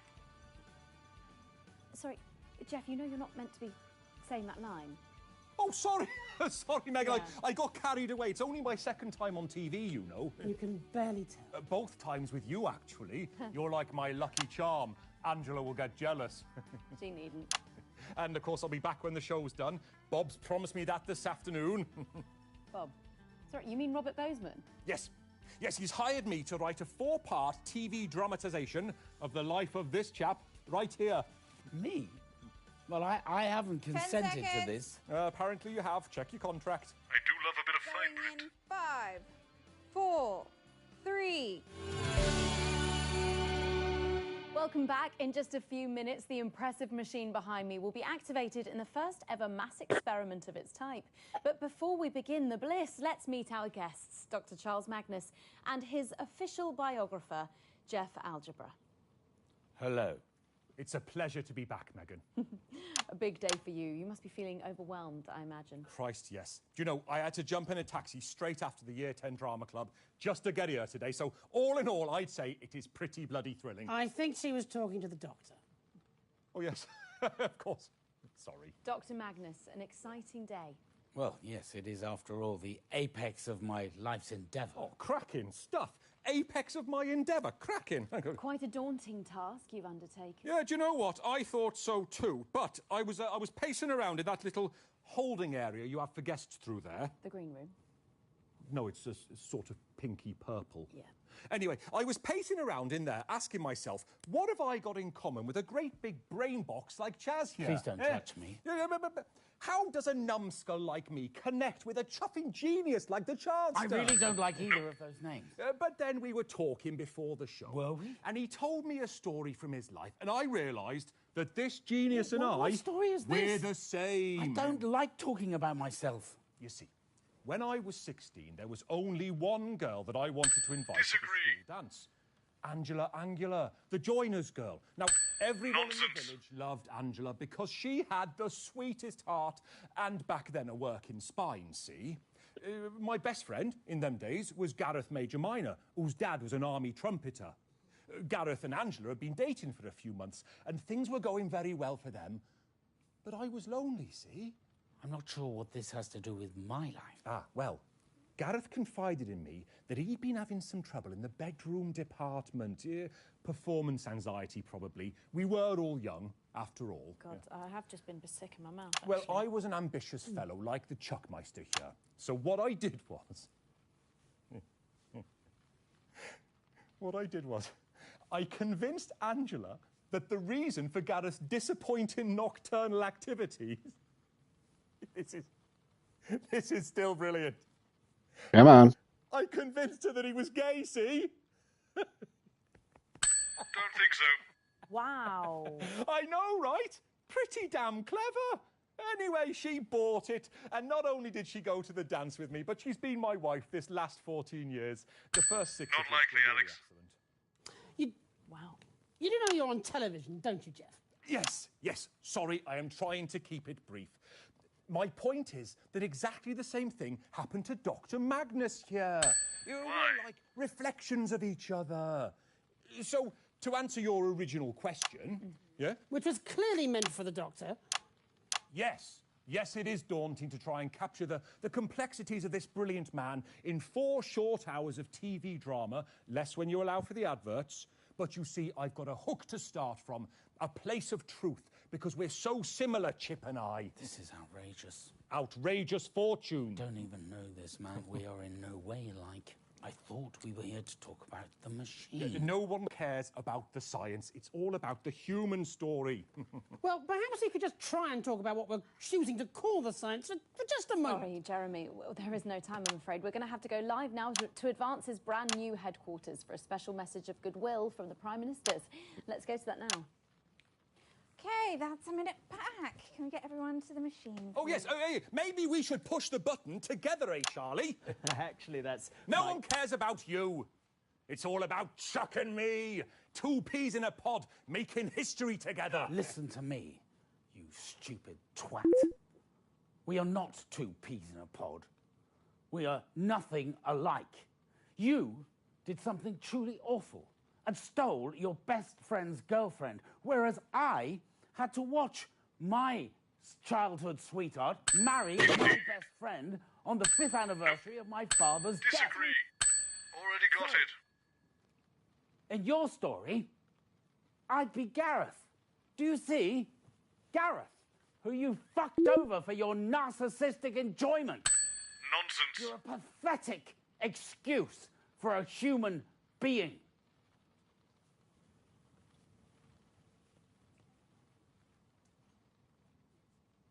Ah.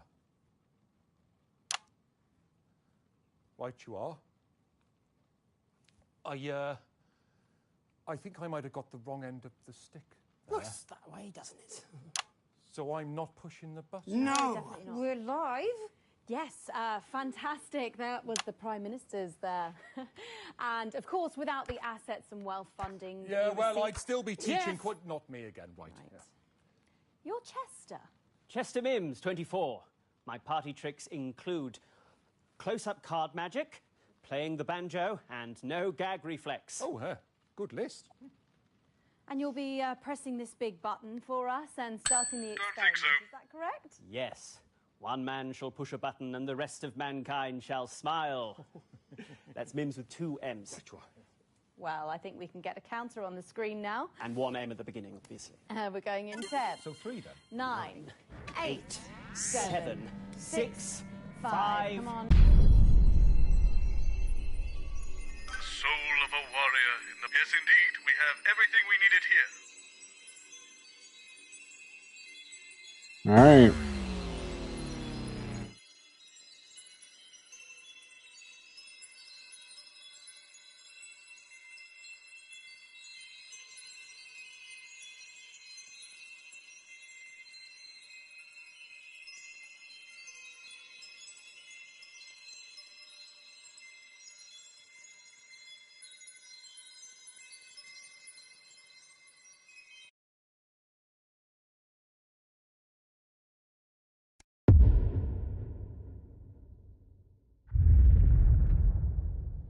I love her work. She's so classy and beautiful, like a soprano sax in the high range.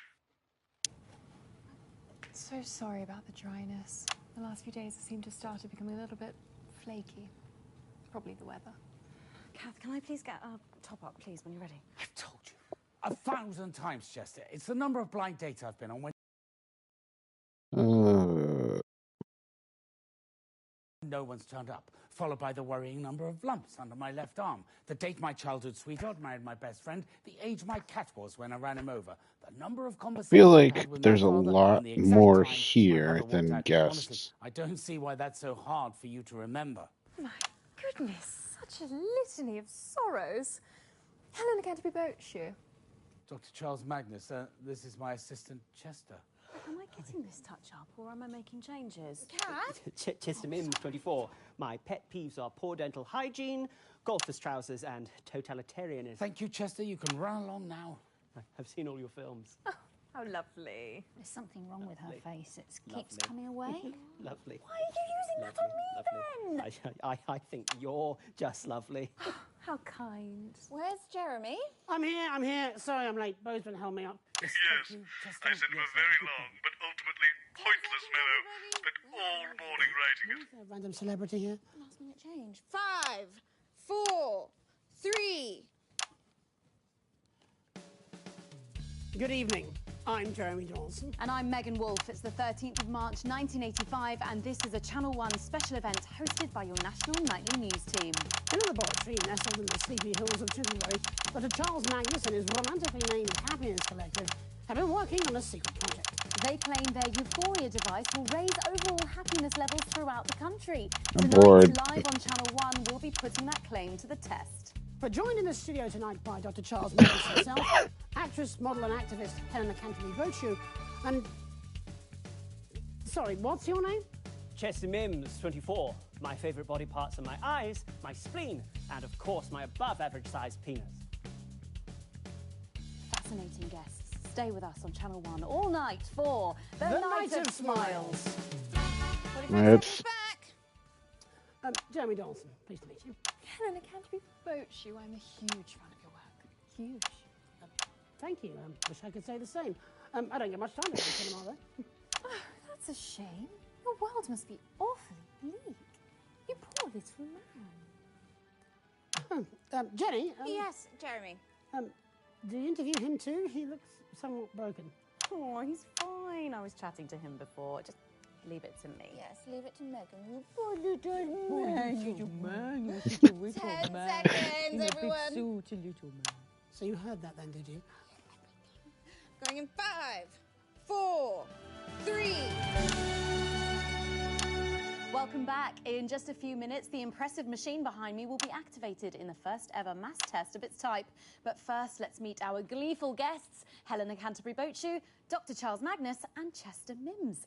If I might start with you, Doctor, what should we be expecting to feel like when the machine is switched on? Happier, we hope. Yeah, but will it be just mild happiness? Such as one might experience in finding a misplaced onion. Thank you, Jeremy. Or will it be all-encompassing bliss? Oh, such as when one is in love. Well, yes, exactly. I wouldn't know about love. Dr. Magnus has never had a romantic relationship. Oh, married to Not likely, Alex. I'd imagine how romantic. Oh, no. He's had loads of dates. He finds them in the personal life. Why? Yes, thank you, Chester. Oh, well, it's good that you're trying. Not empirically, it isn't. No. I think over the last, 31 years, he has had 122 dates. Of these, 3 have left in tears. You've done that one 15 have had before. sudden family emergencies. 4 sat opposite him, repeating the word no over and over again until they left. I mean, I could go on. I'd rather you didn't. Nonsense. Exactly half of them never even bothered to turn up. I mean, that's awful, isn't it? all right. So exactly half of them didn't turn up. So that is 61. And then, of course, there's her. Chester! We don't deal in impossibilities at the Happiness Collective. We focus on what we can. I don't think so. Her? Who is her? Yes, Dr. Magnus. Sorry, Dr. Magnus. Well, The this marriage is why date? I forsworn anything other than the most casual of relationships with men. In favour of cats, Doctor. Oh, yes. I bought a cat 12 years ago. We also know today's date, so I'll just add that here too. Ran him over on my 45th birthday. Agreed. He just loved sunbathing on the drive. Oh, there is no grief like that of mourning a beloved pet. Was Chutney the inspiration behind your euphoria device? Or perhaps some other god. What a cat person either, Mr. Donaldson. Oh, you are such a tragic figure. You tug at one's heartstrings. It's all so sad. No, really, it's not. Well, it's not long now until we flip on the machine and find out whether we all feel like we're in love. So ran over 45th birthday. Magnus bought a cat 12 years ago. Doesn't say how old Even the if cat it is is. just with a cat. I'm hoping for the warm happiness one feels looking out over the family estate, with a cup of our housekeeper's famous hot chocolate, wearing nothing but a kabuki mask. So weirdly specific. So they let you keep your family's estate then, did they? Sort of. It's mainly used as a film set these days. Fascinating. I am going to have to stop you there, though, because we are going live to New Advance HQ for a very special message of good luck. Let's go to that now. About a minute, everybody. Let's get you over to the device now, please. Did you get a memo from Bozeman? No. What memo? I think he's losing his mind. 15 pages about nothing. Literally nothing. What did you do? You must have done something to piss him off. Impossible to say. Often being myself is enough. Harsh but fair. So what do you reckon? Do you think it's going to work? Depends what you mean by work. Of course it's not going to work. Well, it's not thousands of people ringing and claiming that it has. It's going to be mass hysteria. Ah, mass euphoria. As long as it's not masturbation. Did Jenny just make a masturbation joke? The world is very wrong. We're only getting started. 10 seconds, everybody. 5, 4, 3, Fantastic, the Prime Minister's there, and of course, without the assets and wealth funding you received... This machine was still be as deranged scribblings of a snake oil salesman. Well, I actually look you familiar. Your cynicism too, Dr. Magnus. Not if being a cynic makes him happy, I'm afraid. You know, it really does. Oh, bless your poor damaged heart. Perhaps you should press the button with me. I have a feeling it'll be the first thing you've done in a long time to make yourself happier. You know, I could push the button with you. I mean, it would be an honour. Sorry, sweetie. The general public aren't allowed to make physical contact with you for legal reasons. Oh, of course. Such soft hands, Mr. Donaldson. Yes, I could say the same about yourself. Alright. I don't know if you noticed during that, Winston, but at one point they mentioned a mysterious woman for whom Magnus clearly holds a candle. I confess I'm intrigued. What sort of lady could cause such an emotionless man to become so flustered? It's hard to imagine.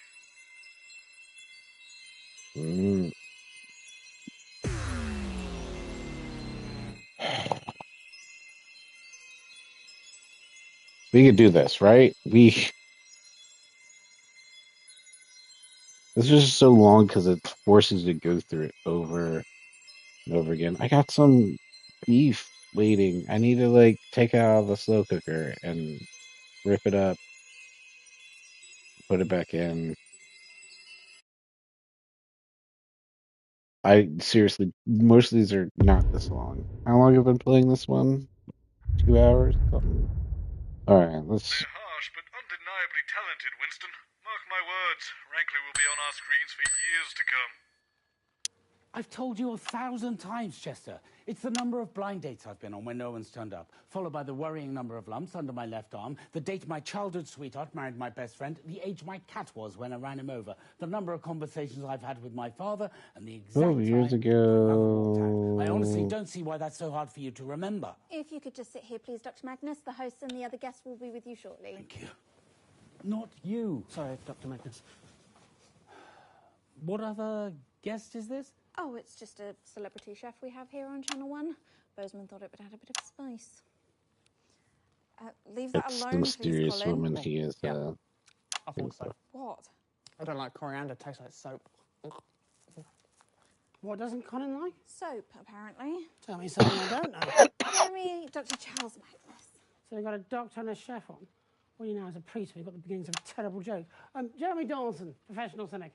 All the best minds are. Don't mind him. He's just jealous that his career doesn't come with a title. Chef is hardly a title. Sorry, I'm late. Problematic paella. This must be Professor Magnus. Dr. Magnus, apparently. Oh, either is fine. 10 seconds, everybody. Always a good sign. I beg your pardon. 5, 4, 3. Good evening. I'm Jeremy Donaldson. And I'm Megan Wolfe. It's the 13th of March, 1985, and this is a Channel 1 special event hosted by your national nightly news team. In a laboratory nestled in the sleepy hills of Chintlebury, Dr. Charles Magnus and his optimistically named Happiness Collective have been working on a secret project. He claims his Euphoria device will raise overall happiness levels throughout the country. And taking him to task tonight will be Channel 1's very own Jordan Rankley. That's right, Megan. Dr. Magnus may be one of the most distinguished members of his field, such as it is, but we're still how he handles the searing critique of the best chef in the business. Winner of 3 golden mustard ladles and 4 filleted flank awards, Jordan is widely considered the sharpest tongue in television. Chef Rankley has inspired cheers from actors, politicians and even florists, though maybe it's just their liberal use of onions. So with all that coming up, don't touch that dial. Stick with Channel 1 all evening as we bring you The Night of Smiles. 45 seconds back. Who wrote that onion joke? Bozeman. And it was a classic. When we come back, Doctor, we're going to be asking you a few questions. Could you tell me a bit more about this catering person? Don't worry, they're here to utter profanities, not provide actual opinions. Behave. Don't mind him. He needs your machine more than any of us. Dr. Charles Magnus, Jordan Rankley. Jordan, Dr. Magnus. Nice to meet you. Quick question, Doctor. Are your parents married? What? Quickly, we're going live any second. Well, actually, my mother left when I... Not likely, Alex. 10 seconds. Why? The rating cuts deeper when there's a grain of truth. Lovely. 5, 4, 3. Welcome back. In just a few minutes, the impressive machine behind me will be activated in the first ever mass test of its type. So let's meet the man behind the merriment, Dr. Charles Magnus. Hello. Thank you for joining us. And of course, next to you is the one and only Jordan Rankin. Hello. I've seen better openers on a tin of fucking beef hash. I'm sorry. Yeah, a sorry fucking excuse for a doctor. Dr. Magnus, do tell us how your Euphoria device works. Oh, well, that's simple. I just get my assistant Chester to press the big red button. You let the sous chef serve the main course. I'd rather French kiss a fisherman's armpits.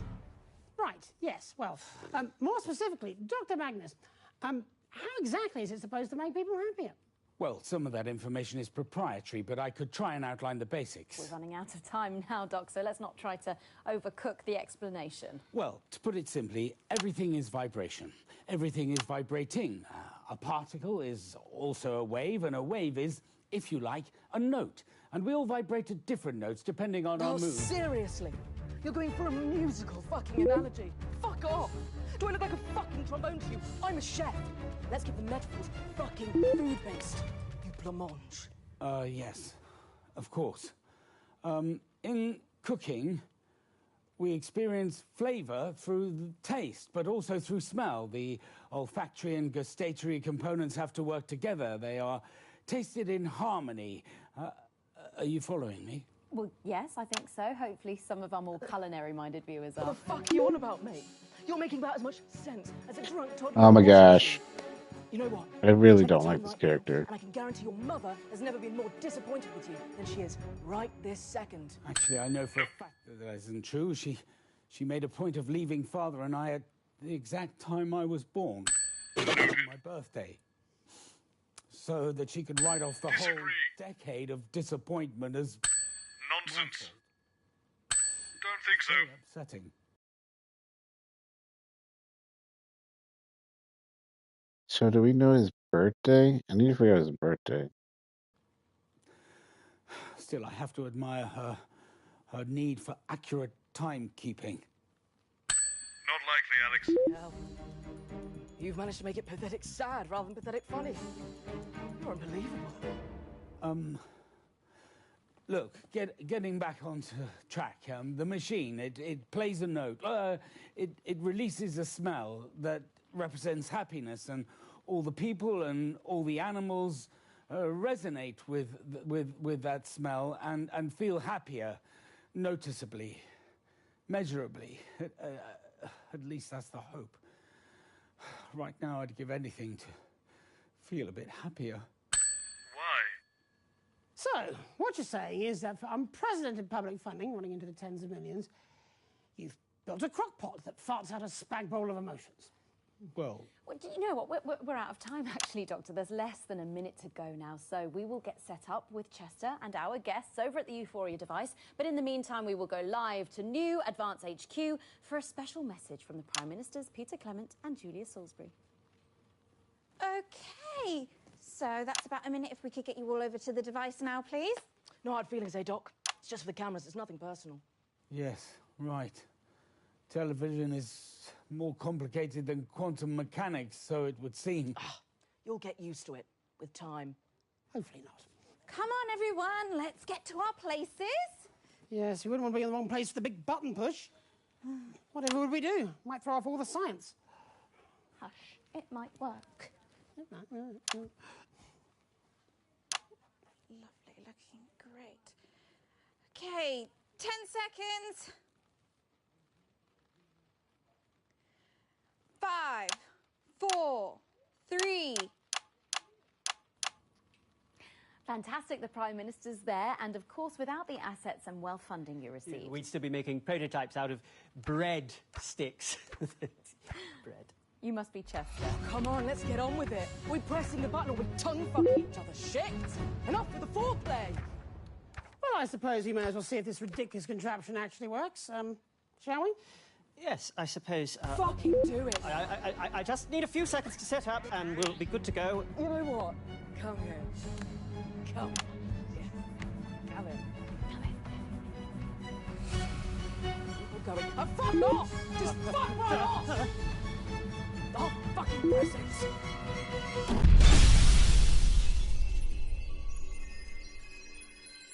Well, safe to say we got everything out of that guest.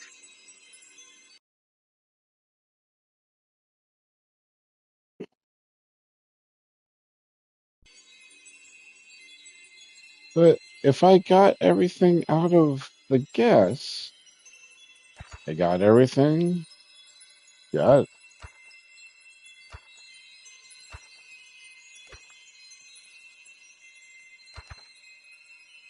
is that that's everything. Then what the?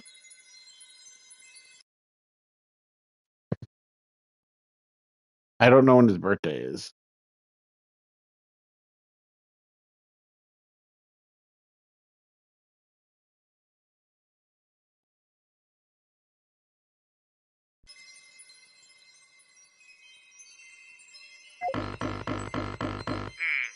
Either the machine is wrong, or we don't have everything for the code yet. I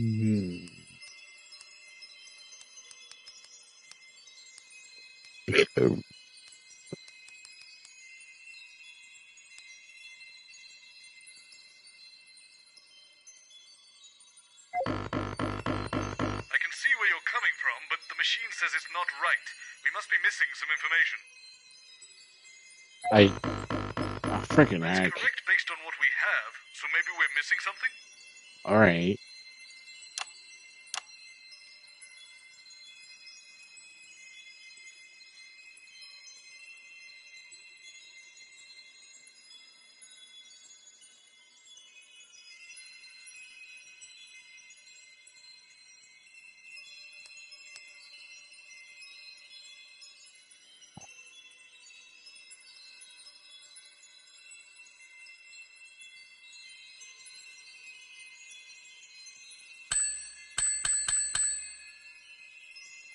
I might have to quit this because I'm just like, don't know what I'm supposed to do. All of my Rolodexes says I got everything. Scene.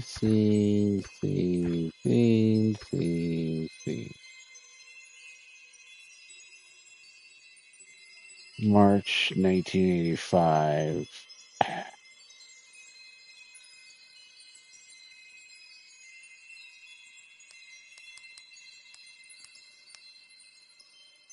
All right, so maybe today's his birthday. So 45.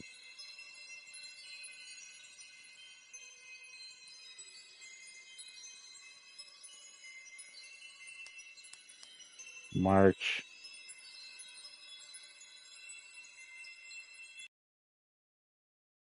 13. March 13, 1985 minus is 40.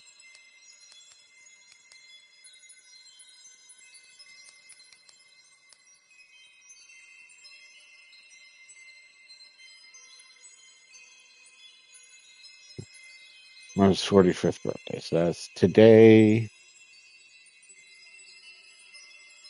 Bought a cat 12 years ago.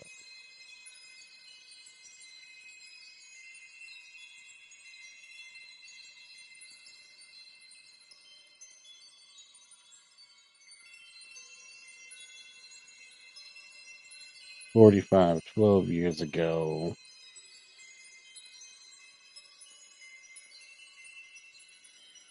Is it just 12? Either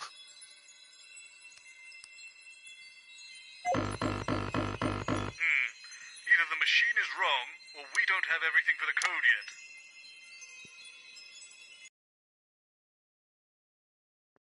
I feel like the lumps and blind date's correct.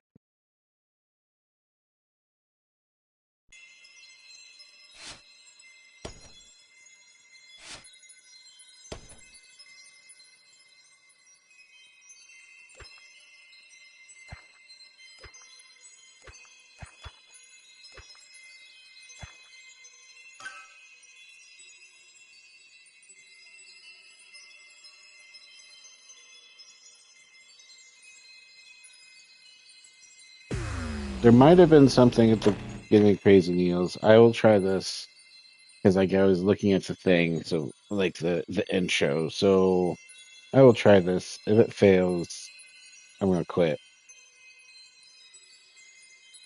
Come back later.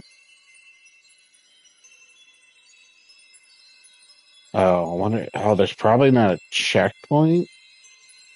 Oh, that would be so annoying if there's no checkpoint and I quit though.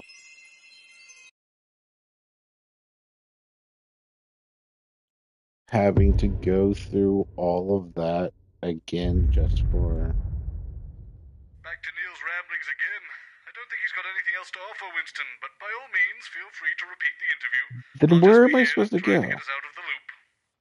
Everything, I've told got you 1,000 everything, times, got Chester. everything, It's the got number of blind dates everything. I've been on when no one's turned up, followed by the worrying number of lumps under my left I'm arm. here, yes indeed. It's Crazy Neil here with the scientific deal of the year. Yeah! Ah, Mr. Neil, so glad you could join us. If you could please sit with Dr. Magnus on the sofa, the host will be with you shortly. I'll just Neil brought up the lumps. leave this device here next to this other one, shall I? Sure, whatever works for you. Sorry, Mr. Mims, but it's going to be a bit of a squash to get you on the sofa. Oh, now. that's fine. We don't need him until the experiment starts. But this device... Leave that alone, please, Colin. What's this one do? God knows, it just showed up. Fascinating. What's fascinating? My inability to express my true feelings, if my mother's to be believed. What's fascinating is how we can offer such quality products at such low prices. Good to see you again, Mr. Donaldson. Thank goodness we have two equally qualified... Died on the day they visited the circus.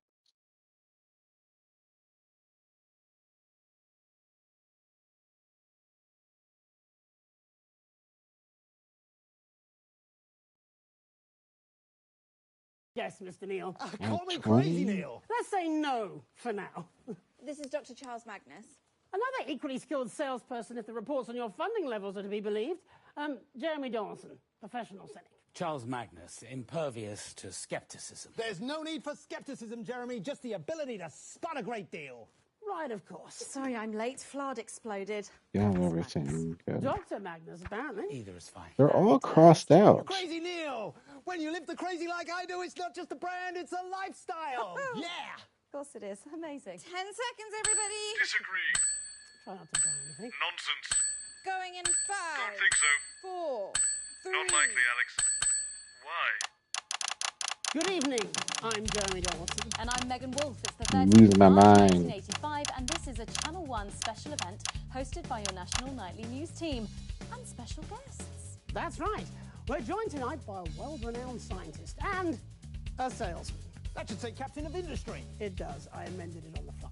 The first, fresh from his laboratory in Chintlebury, is Dr. Charles Magnus, head of the Happiness Collective, who claims his Euphoria device will raise overall happiness levels throughout the country. And our other guest is a man who wears the title of Crazy with Pride and once tried to sell me a self-freezing toaster. I'm still not sure why I would want one, but anyway, it's Crazy Neil. Yes, indeed. I'm bringing the appliance of science at an unbelievable price. So don't go away. Stick with Channel 1 all evening as we bring you The Night of Smiles. And a minute back. We normally like to introduce our guests before they speak, Mr. Neil. There will be plenty of time to talk when we come back from the titles. Yeah, speaking of that, when will I get a chance to introduce my device so our viewers can compare the two? Sorry, his device? What's this now? Salesperson. Sorry, Dr. Magnus, did Mr. Bozeman not explain to you that when he invited Mr. Neil... Crazy Neil. Sorry, yes. When Mr. Crazy Neil was invited to come on to the show, he brought his own device as an alternative. You can't be serious. I mean, this is preposterous. I've spent years researching and planning for tonight.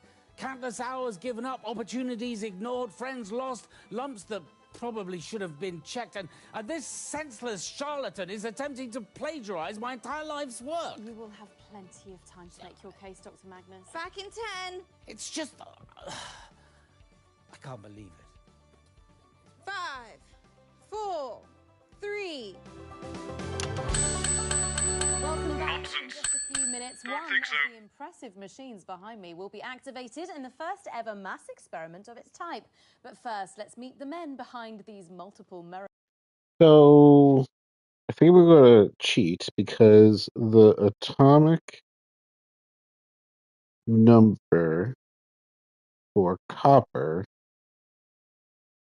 is 29, except apparently the internet and the guide for this says the number is Crazy Neil. Hello, hey, is hello, 28. Hi there, Crazy Neil with the best happiness device around, and it's an unreal steal of a deal. Hello. Like, I can see where you're coming from, but the machine says it's not right. We must be missing some information. so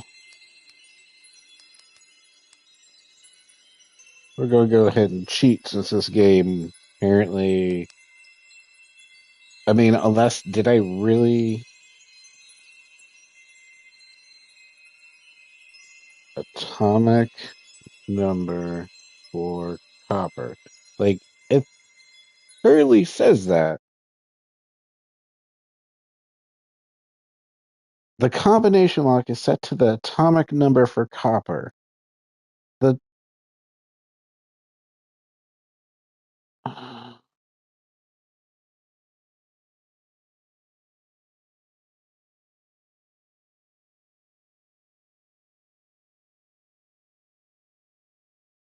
is it a typo in the game because the 28 is nickel? I do remember the assistant saying nickel, so that just no. If you can't get facts correct, screw you. Apparently, cat 6 2 times. This was appreciate them using military time. Okay, Alex, we did it! What a good little stooge you make. Now, as I said before, the instructions say the core workings of the relay machine all revolve around the wire sets. Apparently, there are 2 sets, one group of 3 on the left and one group of 4 on the right. Let me just read you the instructions here. To change the output function, take one wire from the left-hand variant number group and swap it to the right-hand departmental register group. Attention! Do not, under any circumstances, swap wires in the same group. The relay device has a very specific configuration, and deviating from the instruction provided in this handbook could result in unintended, disastrous consequences. We gotta do that. Well, that seems clear enough. Try picking up one of the wires now, Alex. Now connect that wire to a different wire in the other group. Winston, I feel I was very clear. I even read you the instructions where it said, do not... And we gotta blow it up, right? Because game over, right? I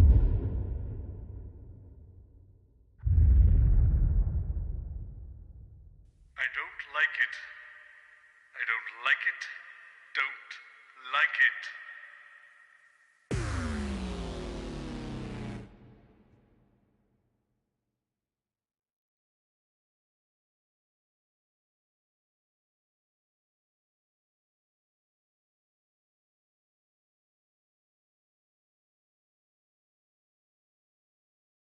Goodness, this is long.